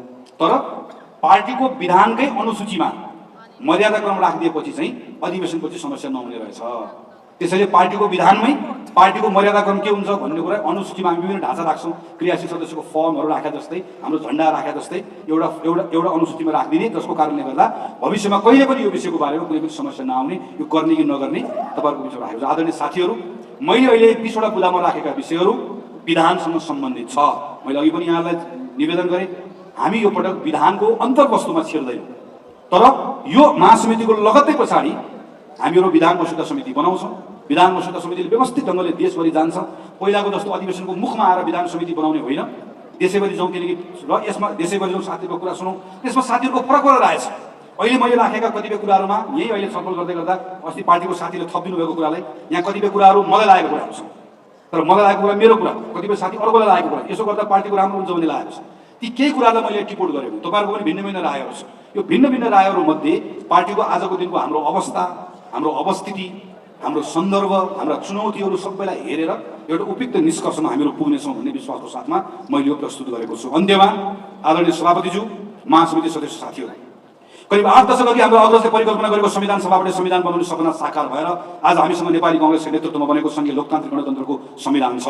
यो व्यवस्था ल्याउनको लागि जसरी जनताले नेपाली काङ्ग्रेसलाई स्नेह साथ दिएका छन्, त्यसरी नै यो व्यवस्थाबाट देशको अवस्था बदल्न सक्छौँ भन्ने विश्वासको साथ त्यसको जिम्मा हामीलाई नै सुम्पेका छन्।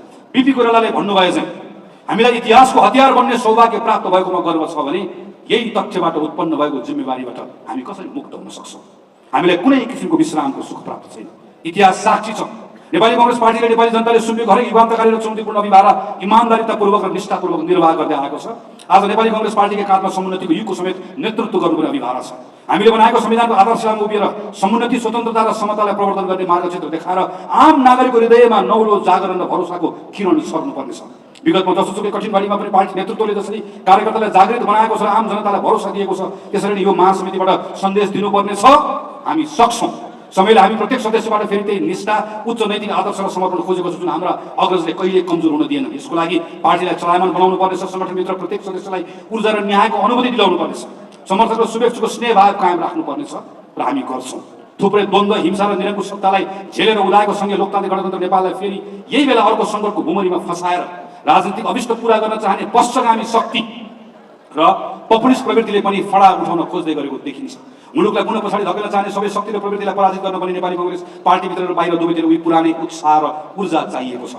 देशको सबैभन्दा पुरानो र ऐतिहासिक महत्त्वका क्षणमा हरदम नेतृत्व लिँदै आएको पार्टी भएका कारण यहाँ भएका परिवर्तन र यसबाट जनताको जीवनस्तरमा पर्ने प्रभावप्रति कांग्रेसको ठूलो जिम्मेवारी छ। तर नेपाली कांग्रेस स्वयं संशयग्रस्त भएर अलमल्य भने मुलुकभित्रका सबै समुदाय, जात जाति, भाषाभाषी र क्षेत्रका जनताले व्यक्तिगत र सामूहिक उन्नतिका लागि समान अवसर, साधन र स्रोत प्राप्त गर्न सक्ने लोकतान्त्रिक व्यवस्थाको निर्माण गर्ने पार्टीको गुरुत्तर दायित्व पूरा गर्न सम्भव छैन। आज सम्झना गर्नु परेको छ कि हाम्रा प्रातस्मरणीय शहीदहरूले आफ्नो जीवन उत्सर्ग समाजको आमूल परिवर्तनको लागि गरेका थिए। नेपाली कांग्रेस इतिहासको प्रत्येक पृष्ठमा निष्ठावान, देशभक्त र स्वाभिमानी कार्यकर्ताको त्याग, तपस्या र बलिदानका गाथाहरू छ। सबै नेपाली सुखी हुने र द्वन्द्व र शोषण रहित समाज, समतामूलक स्वावलम्बी समाजको निर्माण गर्न सक्यो भने मात्र अग्रजको बलिदानको सम्मान अनि कांग्रेस पार्टीको अस्तित्वको औचित्य पुष्टि हुन्छ। तसर्थ महासमितिको यो बैठकले पार्टीमा रचनात्मक हस्तक्षेप गरी नयाँ जागरण ल्याएर यसको औचित्य र विशेषतालाई पुनर्स्थापित गर्नुपर्नेछ। देश र पार्टीको लागि असहज परिस्थितिमा हुन गइरहेको यो बैठकले विचार र संगठनको अन्तिम तहसम्म पुगेर कांग्रेसभित्र व्याप्त संशयको निदान गर्दै पार्टीलाई स्पष्ट दिशा निर्देश गर्न सक्नुपर्छ। पार्टीभित्र र बाहिरका आम कांग्रेसमा देखिएको उदासीनताको बादललाई हटाउँदै समुन्नत नेपाल निर्माणको अभियानमा एकजुट भएर अघि बढ्न आज हामीले प्रण गर्नु परेको छ। हाम्रै नेतृत्वमा बनेको संघीय लोकतान्त्रिक गणतन्त्र नेपालको संविधानको स्वामित्व लिँदै उच्च आत्मविश्वासको साथ यसको रक्षा र कार्यान्वयन गर्नेछौँ। समुन्नत नेपाल, सम्मानित नेपाली निर्माणको ध्येयमा सिङ्गो पार्टीलाई एकताबद्ध गर्दै हरेक तह, हरेक क्षेत्रमा क्रियाशील बनाउनेछौँ। पार्टीलाई पूर्णतः विधि तिथिमा चलाउने, अभिलेख र मूल्याङ्कनको चुस्त प्रणाली बनाउँदै नयाँ पुराना सबै सदस्यलाई पार्टीभित्र समान अवसर र न्यायको अनुभूति गराउनेछौँ। पार्टीका सबै सदस्य लोकहितको एउटै ध्येयमा बाँधिएकोले नेपाली कांग्रेस पारस्परिक एकता, आत्मीयता, सहअस्तित्व र सहकार्यको भावनाले परिचालित गुटबन्दी र व्यक्तिगत स्वार्थबाट मुक्त भएको पार्टी बनाउनेछौँ। पार्टीलाई जरैदेखि समावेशी बनाउँदै संविधानको मर्म अनुरूप प्रतिनिधित्व र निर्णय प्रक्रियामा सबै क्षेत्र, वर्ग, जाति, समुदाय र लिङ्गको पहुँच पुग्ने गरी पार्टी संरचनाको विकास गर्ने र पार्टीको तर्फबाट अवसर प्रदान गर्दा समावेशी ढङ्गबाट गर्ने कुराको सुनिश्चित गर्नेछौँ। जनता र समुदायको विषय र चासोलाई विशेष प्राथमिकतामा राख्दै पार्टीमा बहस, संवाद, प्रशिक्षण, छलफल, अन्तर्क्रिया मार्फत पार्टीलाई विचारको केन्द्र बनाउनेछौँ। पार्टीका सदस्यहरूमा निरन्तर आफ्नो ज्ञानको दायरा वृद्धिका लागि उत्प्रेरित गर्न पार्टीमा यस्तो अवसर दिने संरचना बनाउनेछौँ। सबै किसिमका भ्रष्टाचारप्रति शून्य सहनशीलताको नीति लिँदै भ्रष्टाचार गर्ने व्यक्ति जतिसुकै शक्तिशाली भए पनि कानुन अनुसार दण्डित हुनै पर्छ भन्ने मान्यतामा नेपाली कांग्रेस पार्टी अडिग र अविचलित रहनेछौँ। पार्टीलाई सामाजिक रूपान्तरणको सम्वाहक बनाउने, महिलामाथि हुने हिंसा, जातीय विभेद र छुवाछुत लगायतका सामाजिक कुरीति विरुद्ध अग्रसर रहँदै पार्टीका अभियानलाई सामाजिक आन्दोलनसँग जोड्नेछौँ। पार्टीले आफूले नेतृत्व गरेको सबै तहको सरकार सञ्चालनका लागि सुशासनलाई मन्त्र बनाई जनतालाई निरन्तर तिनका मुद्दासँग जोडिएको अनुभूति गराउनेछौँ। अवसर पाएको बेला अब्बल सेवा मार्फत भविष्यप्रतिको भरोसा दिलाउनेछौँ। पार्टी संगठन र समर्थक शुभेच्छुको ताकत र आम जनताको विश्वासमा आगामी आवधिक सबै तहको निर्वाचनमा पार्टी एक्लै लडेर पार्टीलाई पुनः एकल बहुमत सहितको लोकप्रिय पार्टीको रूपमा स्थापित गर्नेछौँ। तमाम लोकतन्त्रमा आस्थावानहरूको एकमात्र विश्वासशील र आम जनताको भरपर्दो पार्टी बनाउनेछौँ। त्यसैले आदरणीय सभापतिज्यू, आदरणीय महासमिति सदस्य साथीहरू, नेपाली कांग्रेसलाई यति गरेर 2006 सालको जस्तो क्रान्ति चेत, 2015 सालको जस्तो प्रगतिशील र समावेशी सोच, 2048 सालको जस्तो लोकप्रिय मत, 2062-63 को जस्तो सर्वस्वीकार्य नेतृत्व भएको हाम्रो गौरवशाली विगत तथा अग्रजहरूको बलिदान, अकल्पनीय सङ्घर्ष, त्याग र परिश्रमबाट प्रेरणा लिँदै आजको समयको चेत बुझेर नवीन पुस्ताले विश्वास र भरोसा गर्न सक्ने सुनौलो भविष्यतिर उन्मुख स्पष्ट ध्येय भएको व्यवस्थापनमा अब्बल, गतिशील र आधुनिक सङ्गठन बनाउनेछौँ। आदरणीय सभापतिज्यू, महासमिति सदस्य साथीहरू, मैले 36 पृष्ठको मेरो प्रस्तावलाई छोटकरी अलि संक्षेप बनाएर तपाईँहरूको बिचमा प्रस्तुत गरेँ। केही साथीहरूले अझै पाउनुभएको छैन, मैले जाने बेलामा लिएर जानमा आग्रह गर्छु। पाउनुहुन्छ। यस पछाडि अरू केही यहाँ अरू कुराहरू छन्। अहिले पार्टीको मुख्य सचिवले राख्नुहुन्छ। म यहाँलाई फेरि धन्यवाद दिन चाहन्छु र म फेरि अन्तिम एकछिन आग्रह गर्न चाहन्छु। खास गरिकन अरू विषयहरू भनेका राजनीतिक विषयहरू छन्। मुख्यतः यो साङ्गठनिक प्रतिवेदन भएको हुनाले गर्दा हाम्रो सङ्गठनको ताकत कहाँ छ, कमजोरी कहाँ छ भनेर मैले विश्लेषण गरेँ। तर महामन्त्रीको रूपमा साङ्गठनिक यो प्रस्ताव मैले प्रस्तुत गरिनहँदा मैले यहाँहरूबाट अपेक्षा गरेको सबभन्दा बढी कुरा भनेको अरू मागेको राष्ट्रिय राजनीतिको अरू विषयमा प्रवेश गरिनँ, किनकि मेरो कार्यशैली यो थिएन। मैले त्यसमा आफ्नो दृष्टिकोण अरू मञ्चमा राख्नुला, यहाँहरूसँग बसौँला, छलफल गरौँला, देशका बारेमा, सरकारका बारेमा, अरू विषयको बारेमा, सङ्गठनको 20वटा बुँदा जुन खास गरिकन तपाईँ हाम्रो पार्टी जीवनसँग जोडिएका छन्। मैले प्रशिक्षणको कुरा राखेँ, मैले सदस्यताको कुरा राखेँ, अभियानको कुरा राखेँ। यो विषयमा यहाँहरूको छलफल केन्द्रित भएर यसमा मैले ठोस सुझाव प्राप्त गर्छु भन्ने अपेक्षा राखेको छु। मेरो कुराहरू सुनिदिनु भयो, यहाँहरूप्रति आभार प्रकट गर्न चाहन्छु। आदरणीय पार्टी सभापति लगायत पार्टीका नेता साथीहरू, पार्टी केन्द्र समितिका साथीहरू जसले मैले केन्द्र समितिको प्रस्ताव प्रस्तुत गरेको प्रस्तावमा थुप्रै सुझावहरू दिनुभएको छ, यसलाई थप समृद्ध बनाउनु भएको छ। खास गरी सभापति लगायत नेताहरूप्रति र अरू साथीहरूप्रति हार्दिक आभार प्रकट गर्दै महासमितिका सदस्य साथीहरूले ध्यानपूर्वक मेरो प्रस्तावलाई सुनिदिनु भएकोमा हार्दिक आभार प्रकट गर्दै मेरो कुरा टुङ्ग्याउँछु। धन्यवाद, नमस्कार, जय नेपाल।